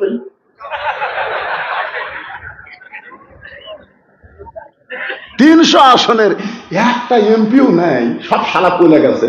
আর এই শালা কাঁকড়া খাওয়া নেতারা কাঞ্চারা এরকে তো বসান মাঝে মধ্যে ফেসবুক গরম করে আসিতেছে। কি আসিতেছে? একটু মনোযোগ দিয়ে শুনবেন। ঘরের মধ্যে ঢুইটা দেখে ডান হাতে আল্লাহর কোরআন আর বাম হাতে জাতা ঘুরাইতেছে। এই দৃশ্য দেখার পরে হযরত আলীর চোখ দিয়ে দর দর করে পানি পড়তেছে, জবান ফসকে বের হয়ে গেছে, রব্বানা আতিনা ফিদ দুনিয়া হাসানাতাও ওয়া ফিল আখিরাতি হাসানা ওয়া কিনা আযাবান নার। সঙ্গে সঙ্গে ফাতেমা কোরআন তেলাওয়াত বন্ধ, জাতা ঘুরানো বন্ধ করেছে। কোরআন তেলাওয়াত বন্ধ, জাতা ঘুরান বন্ধ। এক দৌড়ে স্বামীর সামনে এসে বুড়া আঙ্গুলে ভর দিয়ে কপালে একটা চুমা খায়। সুবহানাল্লাহ হবেন না? ফাতেমা কোরআন তেলাওয়াত বন্ধ করছে, জাতা ঘুরানো বন্ধ করছে। দৌড়ে এসে বুড়া আঙ্গুলে ভর দিয়ে স্বামীর কপালে একটা চুমা খায়। স্বামী বলতেছে, ফাতেমা তুমি না কোরআন তেলাওয়াত করতে চাই, তুমি না জাতা ঘুরাচ্ছা। ফাতেমা বলতেছে, স্বামী যখন কাছে আসবে তখন বইয়ের সমস্ত কাজ কাম হারাম হবে, একটা মাত্র কাজ, স্বামীকে খুশি করা। কথা কয় না, একটাও তো খুশি না। বইয়ের উপর কেউ খুশি আছে না? স্বামী ঘরের মধ্যে আসলে বইয়ের 1 নম্বর কাজ কি? জোরে করে 1 নম্বর কাজ কি? আমার মা বোনদের জন্য বলতেছি, মা, যাকে আল্লাহ জান্নাতি নারীদের নেত্রী বানাইছে তার 1 নম্বর আমল হলো দৌড়ে এসে স্বামীর কপালে চুমো দিয়ে বলতেছে, আপনি যখন ঘরের মধ্যে আইছেন আমার কোরআন তেলাওয়াত চলবে না, জাতা ঘোরানো চলবে না। আল্লাহর পরে কাউকে যদি সেজদা দেওয়ার হুকুম থাকতো, রাসূল বলেছেন প্রত্যেকটা বউকে বলতাম তোমার স্বামীর পায়ে সেজদা করো। আপনি তো কোরআন শরীফ পড়তেছিলেন, সেই কোরআন পড়া বাদ দিয়া এই অসময়ে ঘরের মধ্যে ঢুকলেন কেন? আলী বলতেছেন তোমার হোসাইন ঢুকবার চাইছিল, তার হাতে আল্লাহর কোরআন শরীফ দিয়ে আমি ঘরের মধ্যে ঢুকলাম। ফাতেমা বলতেছে, ওই বাবা মা সবচাইতে বড় ভাগ্যবান, তার মাসুম বাচ্চার হাতে থাকবে আল্লাহর কোরআন। সুবহানাল্লাহ করে কর। ওই বাবা মা সবচাইতে বড় ভাগ্যবান, যার মাসুম বাচ্চার হাতে থাকবে আল্লাহর কোরআন। ও গো স্বামী, হোসেন কেন ঢুকতে চাইছিল? সে হোসেনকে কোরআন দিয়ে আপনি কেন ঢুকলেন? আলী বলতেছেন, ফাতেমা, দরজার কতগুলো মেয়ে মানুষ দাঁড়ায় আছে, তারা একটু তোমার সঙ্গে দেখা করবার চাই, তুমি যদি অনুমতি দাও তাহলে দরজা খুলে দিব। ফাতেমা মুচকি মুচকি হাসে যে মেয়েরা আমার সঙ্গে দেখা করবে, আমি অনুমতি দিলে আপনি দরজা খুলবেন? আলী বলতেছেন, কি? ফাতেমা বলতেছেন, মেয়েরা যদি আমার সঙ্গে দেখা করতে চায় তাহলে আপনাকে কষ্ট করে পর্দার ব্যবস্থা করা লাগবে। পর্দার ব্যবস্থা করা কি সহজ না কষ্ট? কথা পাই না। ফাতেমা বলতেছে, মেয়েরা যদি আমার সঙ্গে দেখা করতে চায় আপনাকে কষ্ট করে পর্দার ব্যবস্থা করা লাগবে। আলী বলতেছেন, ফাতেমা, মেয়েরা মেয়ের সঙ্গে দেখা করবে, এখানে আবার পর্দার কি আছে? ফাতেমা বলতেছে, স্বামী গো, আপনি বিশ্ব নন্দিত বড় আলেম হবার পারেন, কিন্তু পর্দা বিষয়ে আমার চাইতে আপনি কম জানেন। কথা হয় না? হযরত আলীকে ছোট আলেম না বড় আলেম? বিশ্ব নন্দিত, সবচাইতে আপনি বড় আলেম হতে পারেন, কিন্তু পর্দা বিষয়ে আমার চাইতে আপনি কম জানেন। আলী বলে, ফাতেমা, তাহলে পর্দা বিষয়ে তুমি কি বলতে চাও? ফাতেমা বলে, স্বামী গো, যে কয়টা মেয়ে দরজায় দাঁড়িয়ে আছে আমার সঙ্গে দেখা করবে, আপনি কি তাদের চেনেন? মারাত্মক কথা। কিন্তু আমি একদিন আমার বউকে কইছিলাম, আমার চাচাতো ভাই যে বিয়ে করছে, বউটা সুন্দরী, যেই কইছি আমার বউ বলতেছে, আপনি কবে থেকে লুচ্চা হলেন? আমি বললাম, লুচ্চা কি? তা আপনার চাচাতো ভাইয়ের বউ সুন্দর, আপনি দেখলেন কেমনে? আপনি না টালেন? আমি সেই দিন কান ধরে তওবা করছি, কোন মেয়ে মানুষ সুন্দরী দেখলে বইয়ের কাছে আর বলা যাবি না। আমি আর দেখবো না, তো আর দেখবো তাই, যদিও দেখি ওই বইয়ের কাছে বলা যাবে না। ফাতেমা কিন্তু মারাত্মক প্রশ্ন করেছে, যে কয়টা মেয়ে দরজায় দাঁড়িয়ে আছে আপনি কি তাদের চেনেন? আলী বলে, ফাতেমা, এই দুনিয়াতে একজন মাত্র নারীকে আমি চিনি, যে হলো হাসান হোসাইনের মা। কুল্লিল মুমিনিনা ইয়াগুদ্দু মিন আবসারিহিম, যারা প্রকৃত মুমিন হবে তারা পর নারীর দিকে কোনোদিন তাকাবে না, তাদের নজর থাকবে সবসময় নিচের দিকে। আপনাদের নজর কোন দিকে? রাস্তা যখন চলেন তখন নজর কোন দিকে যায়? ও আমিলু সালিহা, সবচাইতে বড় নেক আমল হলো, এটা কার বউ, কার বেটি, এটা কার বাড়ি, এইগুলো না দেখে রাস্তার দিকে তাকায় তাকায় চলতে হবে। মুমিনদের একটা বৈশিষ্ট্য। ধরে কণ্ঠে আমি কিন্তু আমিলু সালিহার উপর আলোচনা করতেছি।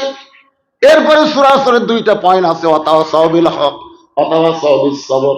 এই হকের কথা যখন বলবো না, ওয়াতাওয়াসাউ বিল হক, তখন কিন্তু ফাটাফাটি একটা ওয়াজ হবে। এবার কোনো অ্যাঙ্গেলে মার হবে না, ডাইরেক্ট মার। ধরে কোন কথা ঠিক না? আমি আপনাদের দুটো নাম বলি, একটা হলো আজিজুল হক। আপনার নাম শুনছেন? বুখারী শরীফের যিনি বাংলা অনুবাদ করছে তার নাম কি? আজিজুল হক, শাইখুল হাদিস আজিজুল হক। ওনার একটা বেটা আছে, তার নাম হলো মামুনুল হক। এই ফ্যাসিস্ট হাসিনার আমলে এই বাপ বেটা দুইজনকে জেলখানার মধ্যে ঢুকানো হয়েছে। ধরে কোন কথা ঠিক না? আজিজুল হককে জেলখানায় আগে দিয়েছিল, ওজুর পানি পর্যন্ত দেয়নি। আবার মামুনুল হককে মিথ্যা বানোয়াট মামলা দিয়ে 3 বছরের মতো তাকে জেলখানায় আটকায় রাখবে। ওয়াতাওয়াসাউবিল হকের উপর যখন কথা আসবে 3 নম্বর পয়েন্টে, তখন এই হক জিনিসটা আজকে আমি আপনাদের সামনে ক্লিয়ার করে শোনাবো। রাজি আছেন তো সবাই? 4 নম্বর বিষয় হলো ওয়াতাওয়াসাউবিস সবর। এখন 3 নম্বর বিষয় আলোচনা হচ্ছে আমিলুস সালিহা, নেক আমল। পুরুষের 1 নম্বর নেক আমলের নাম হলো নামাজ, আর নারীদের 1 নম্বর নেক আমলের নাম কি? সবাই একটু বলেন না ভাই, নাম কি? কে রে? এক মুরব্বী উঠলো, আর পাশাপাশি আর একজন যুবক উঠতেছে, আর এরা পাগলার লাগাল জায়গা আছে। না না, ফাঁকা তো আছে আগে থেকে, জায়গা থাকা বোঝেন, পাঞ্চা আছে, যে কোনো সময় চলে, কিন্তু মাঝখানে বসে থাকা ওটা তো খুব কঠিন। আমি বহু মুসল্লিকে মসজিদে দেখছি ইচ্ছা করে 12টার নামাজ পড়ে, আমি বললাম কারে ভাই আজান দেওয়ার পর পরে আসছেন মসজিদের ভিতরে সামনে কাতার যান না দূর ঠেলা পাসি একদিন মসজিদ আমার সামনে কাতার পড়ে বারবার নিয়ত করে দেখি পিছন দিকে নিয়ত হয়ে গেছে। হায় হায় রে, আমি নামাজ 2 রাকাত সুন্নত পড়ে দেখি এরকে 1 রাকাতে হয়। সেদিনটা তওবা করছি, আগে আসলো বারান্দা। এই যারা দাঁড়িয়ে আছে এরা হলো বারান্দা মার্কা। জরিগণ কি মার্কা? এরা মসজিদের মধ্যে বসবার পাবি না তো। আর যারা বসে আছেন আপনাদেরকে বলি একটু ধৈর্য ধরেন, অথবা সবর, ইন্নাল্লাহ মা'আস সাবিরিন। ধৈর্যশীলদের সঙ্গে কে আছে? 15.5 বছর ধৈর্য ধরেছেন, তাহাজ্জুদের নামাজ পড়ে আল্লাহর কাছে বিচার দিয়েছেন। আমার এলাকার একজন হুজুরকে আমি দেখি সবসময় বলে, আল্লাহ তোমার কাছে হাসিনার বিচার দিলাম, তোমার কাছে হাসিনার বিচার দিলাম। আমি বললাম, হুজুর হাসিনার বিচার আল্লাহর কাছে না দিয়া জজ কোর্টে যান, হাইকোর্টে যান, সুপ্রিম কোর্টে যান। হুজুর বলে, বর্তমান হাসিনা জজ কোর্ট, হাইকোর্ট, সুপ্রিম কোর্ট সব কোর্ট দখল করেছে, কিন্তু একটা কোর্ট এখনো দখল হয়নি, সেইটা হলো আমার আল্লাহর কোর্ট। আপনারা বলেন তো, ভাত পাক করে থুয়ে সেনাপতি, প্রধান সেনাপতিকে বলতেছে, আমার 45 মিনিট টাইম দাও, 45, 1 ঘন্টা টাইম দাও, আমাকে 1 ঘন্টা টাইম দাও, 2 ঘন্টা টাইম দাও। বলতেছে না, যে হারে পঙ্গপালের মতন আসতেছে। দুপুর পর্যন্ত আমরা মনে করছি ঢাকা ফাঁকা, কেউ নেই। জোহরের নামাজ পর্যন্ত বোঝা গেল ওই শহীদ মিনারে 50-60 জন চেঁচা করতেছে। আমি চিন্তা করলাম কি করি, মোবাইল নেটওয়ার্ক ঠিক মতো পায় না, টাওয়ার ঠিক মতো পায় না। এই শালা পলক কখনো দেয় কখনো বন্ধ। হঠাৎ আমি ভিপিএন যোগ করে দেখি ভাই 3টার সময় ঢাকার পা দেওয়ার কোনো জায়গা নেই। তখন আমার মনে হলো, তায়রান আবাবিল তারমিহিম বিহিজারাতিন মিন সিজিল ফাজআলাহুম কাআসফিন মাকুল ইজা জা নাসরুল্লাহি ওয়াল ফাত। বিজয় কোন মানুষের শক্তি নয়, বিজয় হলো আল্লাহর সাহায্য। দেখে স্বরাষ্ট্রমন্ত্রীর কাছে আইনি বলতেছে, স্যার কি বলবো, আপনি তো খালি বলেন গুলি কর গুলি কর গুলি কর, কিন্তু লাভ তো হচ্ছে না। পুলিশ গুলি করে, যাক গুলি লাগে ওই সরে যায়, আর একজন ওই জায়গাতে দাঁড়ায়। এরা মরাকে ভয় করে না। এটা সেনাপতি বুঝতে পারছে, গুলি করেও তার তো আটকানো যাচ্ছে না। যদি বাঁচবার খান, হেলিকপ্টার রেডি আছে পলান। 12 পদের আইটেম তৈরি করে খাওয়ার ভাগ্য হলো না ভাই। আল্লাহর ওলি বলেছে, এক সময় বাংলার জনগণ গাছের গোড়ায় এমন ঠাকুরি দিবে, দিল্লির মামু বাড়ি গিয়ে পড়বা বলে তুইজ্জুমান তাশা ওয়া তুযিল্লু মান তাশা বিয়াদিকাল খায়র ইন্নাকা আলা কুল্লি শাইইন কাদির। কি বুঝতেছেন? ক্ষমতার মালিককে। আরো যারা বলেন ক্ষমতার মালিককে। একটু মনোযোগ দিয়ে শুনবেন।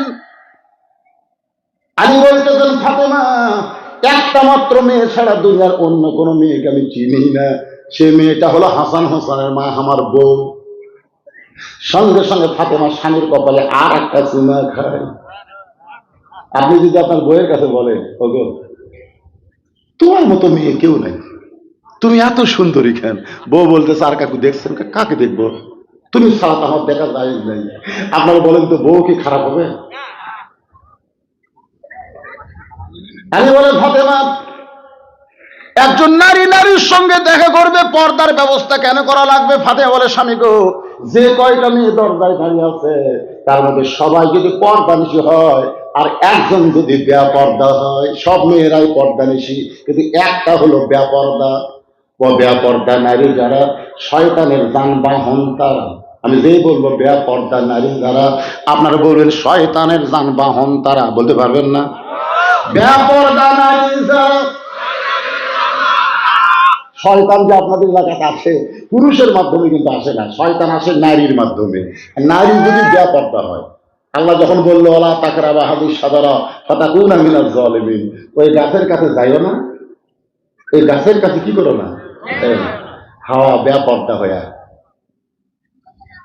হাওয়া কিন্তু বেপরোয়া হয়ে গাছের দিকে তাকালো, তাকে কয় দেখি তো আর একটু সামনে যাই, যেই গাছে থেকে লাল টুকটুকা ফল, এত সুন্দর ফল রে। আর সেই গাছের কাছে যাওয়া আল্লাহ নিষেধ করলো। ইতিমধ্যে শয়তান মোসত্তাও ছিল। আমি তো আদমের কাছে জীবনেও যাবার পারবো না, তোর যখন পাইছি আদম ওখানে আমি ছাড়তেছি না, ওকে আমি সেজদা না দিয়ে শয়তান হমরে। বেপরদা নারী যারা শয়তানকে দাওয়াত করে তারা, বেপরদা নারী যারা শয়তানের যানবাহন তারা, সমাজের মধ্যে একটা যদি বেপরদা নারী থাকে এই গোটা সমাজের যুবক নষ্ট হয়ে যাবে। আপনার বলেন তো পরিমণি কি বেশি? আপনার মুরব্বীরা বুঝবেন না বাবা, এটা হুর পরি লয় রে, এটা পরিমণি। একটা পরিমণি লক্ষ লক্ষ যুবকের চরিত্র নষ্ট করেছে। এই যুবকেরা কোনোদিন খারাপ হইতো না, বেপরদা পরিমণির কারণে তারা খারাপ হয়ে গেছে। আমার মা বোনেরা পর্দার আলোচনা করতেছে, আমার একটু গুরুত্ব দিয়ে শুনবেন। একটা মেয়ে যদি বেপরদা হয় আর সেই মেয়ের সাথে আমি ফাতেমা সরাসরি যদি কথাবার্তা বলি, তাহলে মেয়েটা আমার চোখের চেহারা মুখের চেহারা আমার গায়ের রং পরপুরুষের কাছে বলতে পারে। একটা পরপুরুষকে গিয়ে যদি বলে ফাতেমার চোখের সাইজ এরকম, ফাতেমার মুখের সাইজ এরকম, তাহলে বলো গো স্বামী পর্দার মধ্যে থাইক আমার লাভটা কি? বরং আমি ফাতেমা মেয়েদের সঙ্গে দেখা করতে গেলেও পর্দার ব্যবস্থা করতে হবে। এমন মেয়ে ফাতেমা গভীর রাত্রে মৃত্যুবরণ করেছে, তাকে হযরত আলী কবর দেওয়ার পরে আল্লাহ বলতেছে, আল্লাহ পর্দা নিশি ফাতেমার কবরটাকে তুমি কবুল করে নাও। দোয়া করার সঙ্গে সঙ্গে থেকে সামনে কয়েকটা পুরাতন কবর দেখা যায়। এই মাত্র ফাতেমার কবর দিল, সেই নতুন কবর নাই, গোটা জান্নাতুল বাকি হযরত আলী দৌড়ায় বলে ফাতেমার কবর। এখন কবর দেওয়া হলো, সে কবরটা গেল কোন জায়গায়? কে যেন ডাকতে বলে, আলী রে ফাতেমা আমার পর্দা নিশি, আমি আল্লাহ জোহরা ডিগ্রি দিয়া ফাতেমার কবরটাকে কিয়ামত পর্যন্ত পর্দা করে দিয়েছি। তাহলে পুরুষের 1 নম্বর আমল কি? আরো জোরে কম কি? আর মেয়েদের 1 নম্বর আমল কি? ওয়ামিলুস সালিহাতি ওয়া তাওয়াসাউ বিল হক। ঈমানের ওয়াজ করছি, আমলের ওয়াজ করছি, এখন হকের উপর ওয়াজ হবে, শুনবেন না? হাজার হাজার মানুষ মসজিদের ভিতরে নামাজ পড়তেছে একজন ইমামের নেতৃত্বে। হাজার হাজার মানুষ মসজিদের ভিতরে নামাজ পড়তেছে একজন ইমামের নেতৃত্বে। নেতা কয়জন? আরো জয় কম। আপনারা বলেন তো, ইমামের আগে কেউ নিয়ত বানছে? ইমামের আগে কেউ রুকুত গেছে? ইমামের আগে কেউ সেজদাত গেছে? ইমাম সেজদা থেকে মাথা তুললে মুসল্লি ভাবতেছে 2 সেজদা 1 সেজদা বানানো, এরকম দেখছেন? হাজার হাজার মানুষ মসজিদের মধ্যে নামাজ পড়তেছে একজন ইমামের নেতৃত্বে। সেই ইমামের নাম হলো ফজল ইবনে আব্বাস।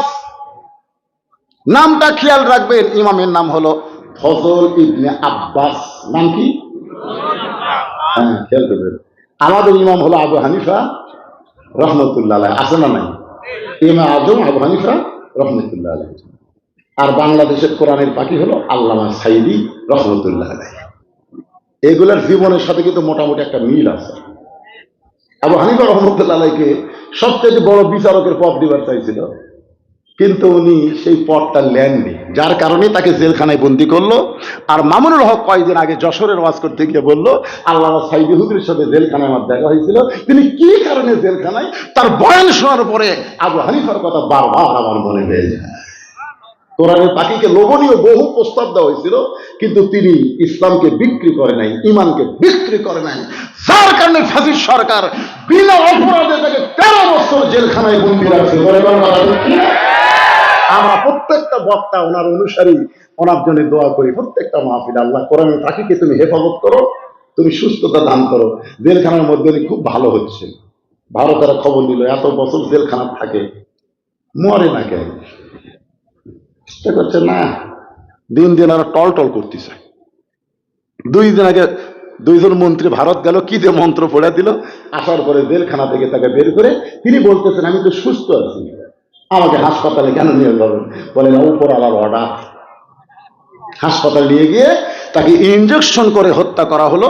তার সন্তান ফেসবুকে এটা প্রকাশ করে দিয়েছে। সেদিন একটা গজল বানাইছে, আল্লামা সাইদি তুমি মরনি, শহীদ হয়েছ আমরা এটাই জানি।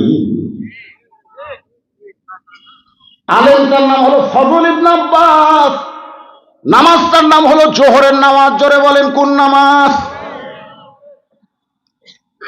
ইমাম যখন নামাজ পড়াইতেছেন, হাজার হাজার মানুষ যখন নামাজ পড়তেছে, এমন সময় বাহির থেকে এক পাগলা বলতেছে, ইমাম মসজিদে নাই রে, ইমাম মসজিদে নাই।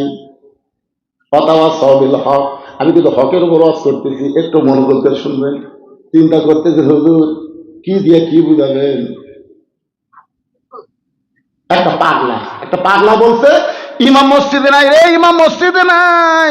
সমস্ত মুসল্লি হাত এরকম বাঁধা অবস্থায় চোখ টিরা করে দেখছে। আপনারা বলেন তো, পাগলা কি ভিতরে না বাইরে? আর মুসল্লিরা বাহিরে না ভিতরে? তাহলে বাহিরের একটা পাগলা বলতে ইমাম মসজিদে নাই, তোমার চোখ টেরা করে দেখতেছ কেন? ইমাম সামনে না গেলে তো তোমরা নামাজের নিয়তই করোনি। বলে কোন কথা ঠিক কি না? আর একটা পাগলা কি কয় সেইটা শোনার পরে তোমরা এরকম আসামির মতো হাত বেঁধে আমার চোখ টেরা করলে। আজকে আমরা আলেমেরা কোরআনের তাফসীর মাহফিলে কোরআনের তাফসীর করি, আর একজন জালেম এসে মুখের সামনে থেকে মাইক টান দেয়। ধরে ধরবে না, ঠিক কথা বলে। আর আপনারা খালি সামনে থেকে দেখেন, যা হোক হুজুর বোধহয় হয়ে যায়। আমাকে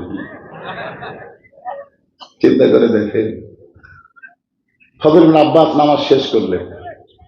নামাজ শেষ করার পরে মুসল্লি বেড়া এসে থেকে পাগলা ঘুরতেছে। কে রে পাগলা, এই তুই নিজেও নামাজ পড়বি না, আমাকেও নামাজ পড়বার দিবি না?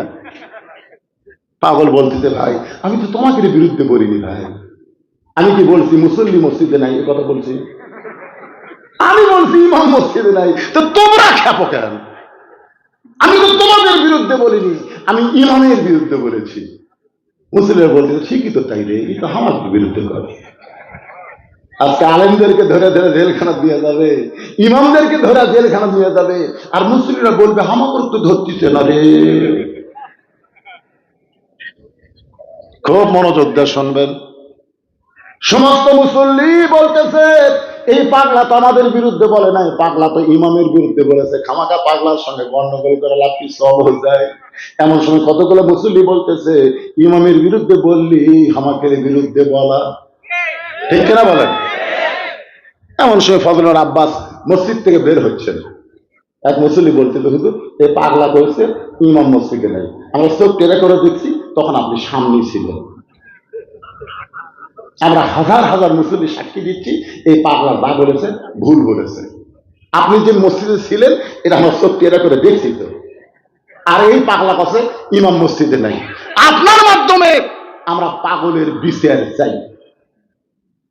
সমস্ত মুসল্লি হলো সাক্ষী, আর ইমাম হলো বিচারক, পাগল হলো আসামি।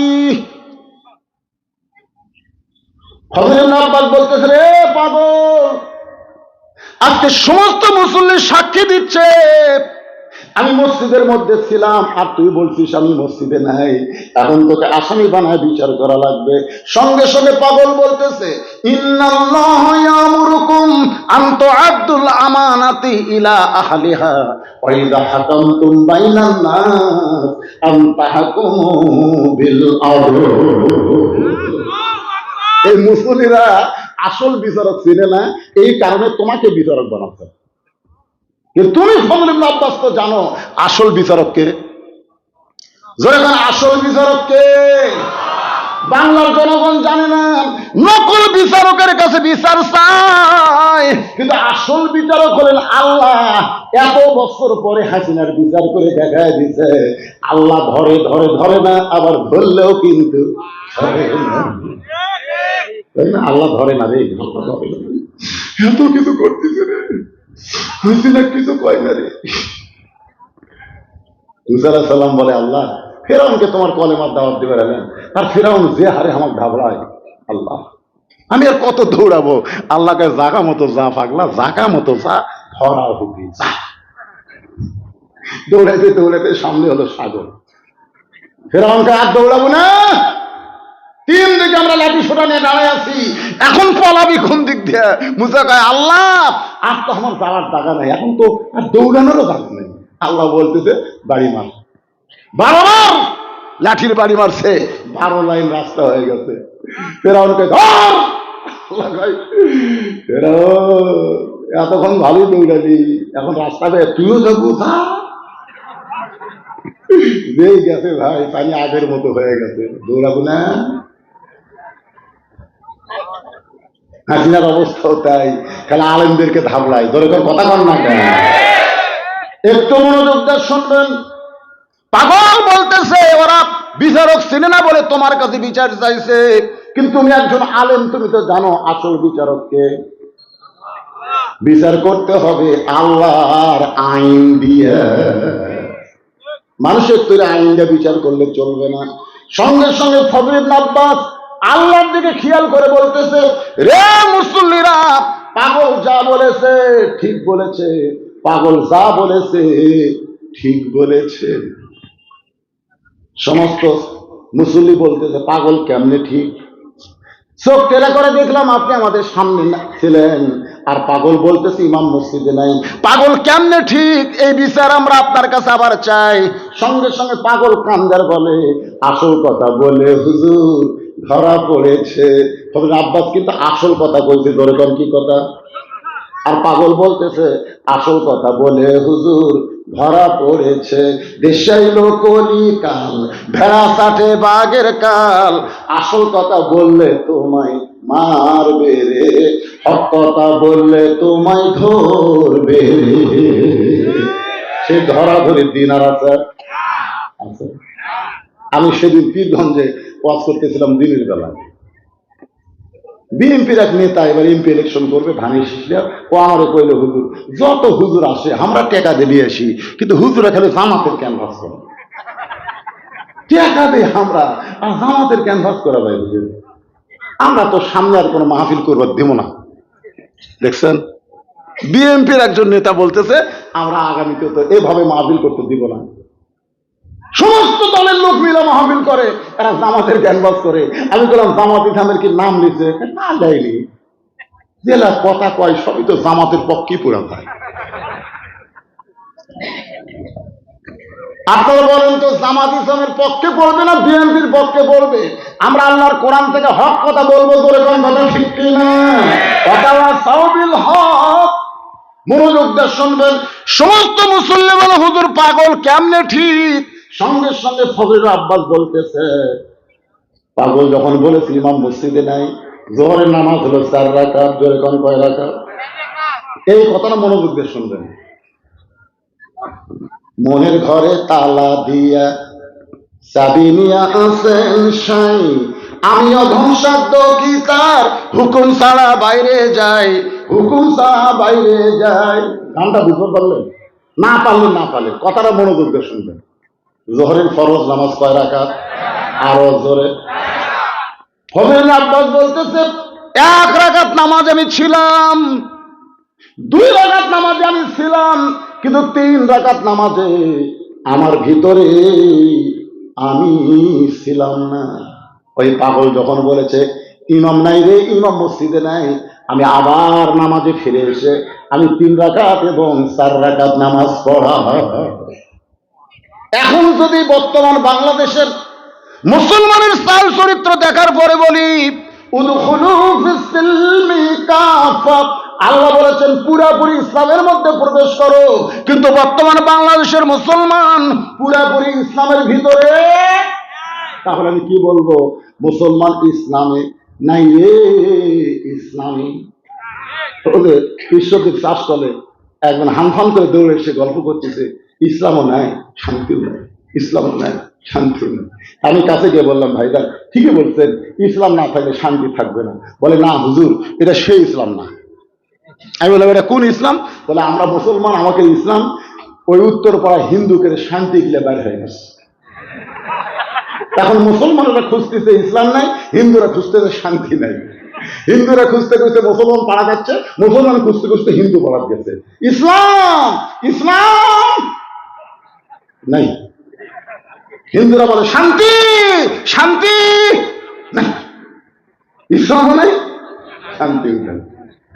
হিন্দু আর মুসলমান একত্রে বলতেছে কে রে ইসলাম শান্তি কোথায় গেল? তখন এক যুবক বলতেছে 14ই ফেব্রুয়ারি ভ্যালেন্টাইন ডে, ইসলাম আর শান্তি ভালোবাসা দিবসে উধাও হয়ে গেছে। এখন যদি বলি বাংলাদেশে ইসলাম আছে কিন্তু মুসলমান নাই, খুব খেয়াল করবেন, পুরাপুরি যদি ইসলামের মধ্যে না ঢোকেন তাহলে মুসলমান কেমনে হবেন? আল্লাহ হক কথা বলেছেন, ইয়া আইয়ুহাল্লাযীনা আমানুত্তাকুল্লাহা হাক্কা তুকাতিহি ওয়া লা তামুতুন্না ইল্লা ওয়া আনতুম মুসলিমুন। তাওয়াসসাবিল হকের উপর আমি কথা বলতেছি, আপনাকে বুঝতে কোনো সমস্যা হচ্ছে? হক পথে চলতে গেলে, হক পথে থাকতে গেলে নানা রকম বিপদ আপদ মুসিবত আসবে।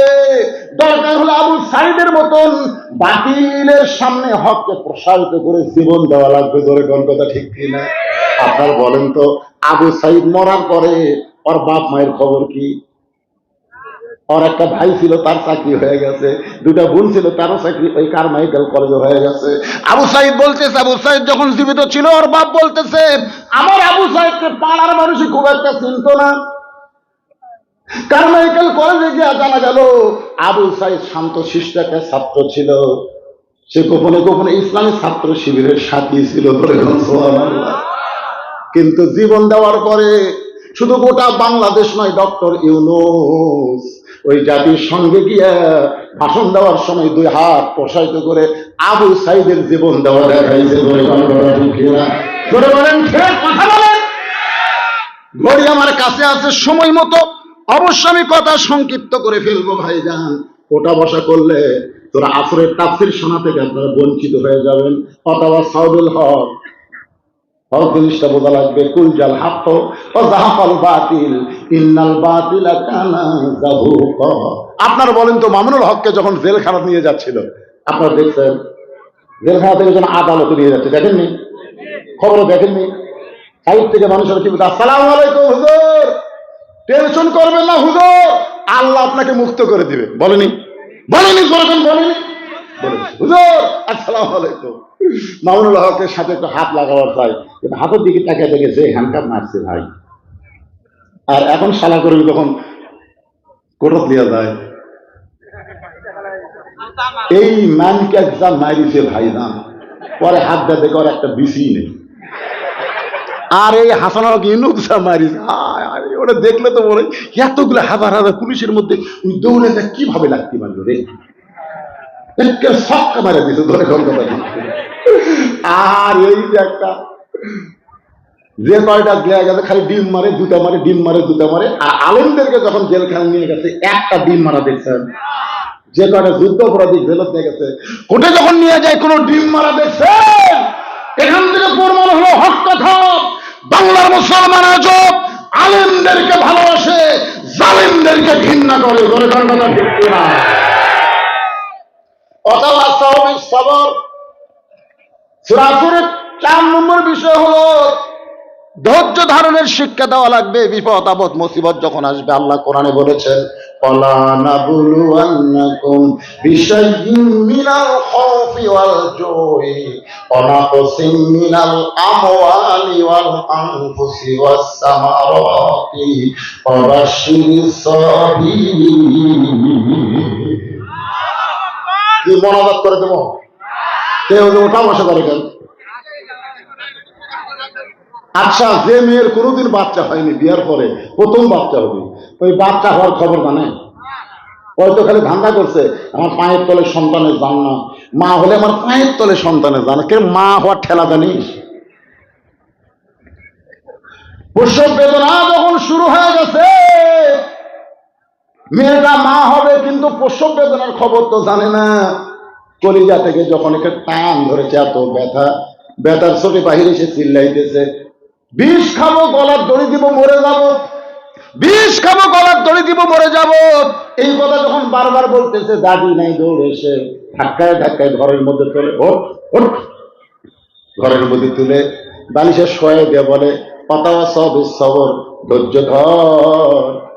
কারণ মা হবার চাস, মা হওয়া এত সহজ না। মায়ের পায়ের তলে সন্তানের জান্নাত। জয় বল ঠিক কিনা? ধৈর্য ধর, চিল্লাচিল্লি করিস না। কেন জীবন দিবি, কেন বিষ খাবি? তুই যে মা হবি, মা হতে গেলে একটু কষ্ট স্বীকার করাই লাগবে। বারবার বুঝানোর পরে ধৈর্য ধারণ করেছে। এদিকে ধাত্রী সন্তান টানতেছে, ও তো জীবন যায় যায় অবস্থা, দাঁতের উপর দাঁত দিয়ে ই করতেছে, আর পানির মধ্যে কাপড় চুবায় কপালে দিয়ে বলে একটু ধৈর্য ধর, একটু ধৈর্য ধর, এই কষ্টটা সবর কর। এক সময় বাচ্চা প্যা প্যা বলে কান্দে, কঠিন প্রসব বেদনায় মা বেহুশ হয়ে যায়। মা যখন বেহুশ হয়ে গেছে, সন্তানকে গোসল করায়, ওই কাজী নানি যখন নাতির বুকের উপরে সন্তান দেয়, ওই সন্তানের পরশে মা হুঁশ ফিরে। বা আস্তে করে ডান হাত দিয়ে টানে এনে বাচ্চারে চুমা খায়। দাদি এনে বলে চুমা খাচ্ছিস কেন? ওরে ফাইলা দে, লাত্তি মার। এই জন্যই তো গলার দড়ি দিবার চাইলি, বিষ খাবার চাইলি, এটা ওরা আদর করতেছিস কেন? মা তখন বলে দাদি বুঝবার পারিনি, কষ্টের পরে এমন শান্তি, এত প্রশান্তি হবে বুঝবার পারিনি। ও দাদি, সন্তানকে বুকে পাওয়ার সঙ্গে সঙ্গে আমি সব কষ্টের কথা ভুলে গিয়েছি। এত নির্যাতন, এত জেল জুলুম, এত কিছুর পরে, গুম হত্যার পরে, ফাঁসির পরে, ইসলামী আন্দোলনের জীবনে সব বেদনার চাইতে বেশি কষ্ট কর্মীরা পাইছে। ধরে এত কষ্টের পরে 54 বছর ধরে আমরা দেখতেছি এই বাংলাদেশ হলো বাপের দেশ, তারপরে হলো জিয়াউর রহমান ভাইয়ের দেশ, তারপরে দেখলাম এরশাদ চাচার দেশ, তারপরে দেখলাম ভাবির দেশ, তারপরে দেখলাম আবার বাপের মেয়ে, বাপের বেটি শেখ হাসিনা, তারপরে দেখলাম শহীদ জিয়ার ম্যাডাম জিয়া, তারপরে দেখলাম 15 বছর বিনা ভোটের সরকার। দিনের ভোট রাতে হয়, ভোট ছাড়াই নেতা হয়। আপনারা বলেন তো, কোন পুরুষ মানুষ বিয়ে করে নাই, ও যদি বাপ হবার চায় সম্ভব? কতক্ষণ সম্ভব? যদি বিয়ার আগে বাচ্চা চাই, বাচ্চা যেমন অবৈধ, ভোট না পাইয়া এমপি হয় এটাও হলো অবৈধ। এরকম বিনা ভোটের সরকার, এটা দেখতে দেখতে আমাদের 54 বছর দেখা শেষ। আগামীতে দেখতে চাই আল্লাহর কোরআনের বাংলাদেশ। কারা কারা দেখতে চান দিয়ে হাত করে আল্লাহরে দেখান। লিল্লাহে তাকবীর। অনেক জীবন গিয়েছে, হাত নামান। অনেক হত্যা করা হয়েছে, সমস্ত নেতাদেরকে ফাঁসির মঞ্চে নিয়ে গেছে। কোরআনের পাখিকে বিনা অপরাধে 13 বছর জেলখানায়, হাসপাতালে তাকে হত্যা করা হয়েছে। এত প্রসব বেদনা কষ্টের পরে আমরা যেন সন্তানের মতো আগামীতে দেখতে পাই বাংলাদেশে আর কোন মানুষের আইন চলবে না, আল্লাহর কোরআন দিয়ে বাংলাদেশ চলবে। ভালো মানুষগুলোকে আমরা ভোট দিয়া সংসদে পাঠাবার পারবো। একদিন এদেশের আকাশে কলেমার পতাকা দুলবে, সেদিন সবাই খোদারি বিধান পেয়ে দুঃখ বেদনা ভুলবে। বাংলার আকাশে কলেমার পতাকা দুলবে। আল্লাহ যেন এই দৃশ্য আমাদের সবাইকে দেখার তৌফিক দেয়। সকলে বলে আল্লাহুম্মা আমিন। চিত্রনায়ক উমর সানি পরিবার জন্য দোয়া চায়। এটা কোন চিত্রনায়ক?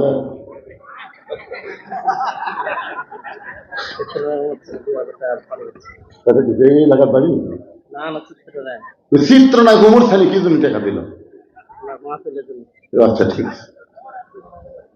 ওই মৌসুমীর স্বামী চিত্রনায়ক উমর সানি 2000 টাকা নগদে দান করছেন। আমরা দোয়া করি আল্লাহুম্মা ইহদিনাস সিরাতাল মুস্তাকিম। জি, টাকাটা আসলো কিভাবে? এখন টাকা আসার কোন বহু মাধ্যম আছে, বিকাশ আইছে। চিত্রনায়ক উমর সানি আজকের এই কোরআনের মাহফিলে 2000 টাকা দান করছে। আর আমার ওটা হেডলাইন করবে, হেডলাইন সবাই ইস্তেগফার বলে আস্তাগফিরুল্লাহ। এই দোয়াটা করে দেন, দোয়াটা করে দেন। বসেন, সবাই বসেন। আস্তাগফিরুল্লাহ আল্লাযী লা ইলাহা ইল্লা হুয়াল হাইয়ুল কাইয়্যুম আতুবু ইলাইহি ভাই দোয়া করে দিলাম। আল্লাহুম্মা আমিন। আল্লাহুম্মা আনতাস সালাম ওয়া মিনকাস সালাম তাবারাকতা ইয়া যাল জালালি ওয়াল ইকরাম। আয় আল্লাহ তাআলা, তোমার বান্দারা কঠিন গরমের মধ্যে ঘন্টার পর ঘন্টা বসে আজকে 3 দিন ব্যাপী তাফসীরুল কোরআন মাহফিলের প্রথম রজনীতে আখিরি মোনাজাত আমি গুনাহগারের সঙ্গে রহমতের দরজায় ফকির হয়ে দোকানে হাত তুলেছি। আল্লাহ মেহেরবানি করে আজকের মাহফিল আমাদের সকলের হিদায়াতের জন্য, নাজাতের জন্য, জান্নাতের জন্য কবুল করো। এই মাহফিলের শুরু থেকে শেষ পর্যন্ত যত আলোচনা হয়েছে আল্লাহ, এর মধ্যে যদি ত্রুটি হয়, ভুল হয়, মাফ করে এর যে হাদিয়া মঞ্জুর করো। সোনার মদিনায় নবী পাকের রওজা মুবারকে আল্লাহ কবুল করে না। তামাম আম্বিয়া কিরাম, আসহাবে কিরাম, তাবিঈন কিরাম, তাবা তাবিঈন কিরাম, তামাম পৃথিবীর মাটির নিচে যত মুমিন মুমিনা শুয়ে আছে আল্লাহ, সকলের আরওয়াহ পরে হাদিয়া কবুল করো।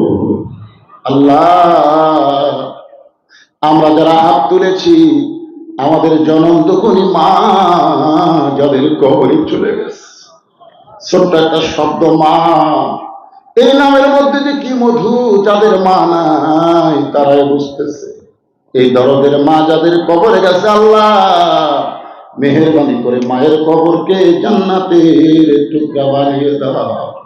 আল্লাহ, বাবার বাড়ি ঘর সবই আছে, দরদের বাপ আমাদের এতিম করে যারা কবরে চলে গেছে আল্লাহ, মেহেরবানি করে বাবার কবরকে জান্নাতের টুকরা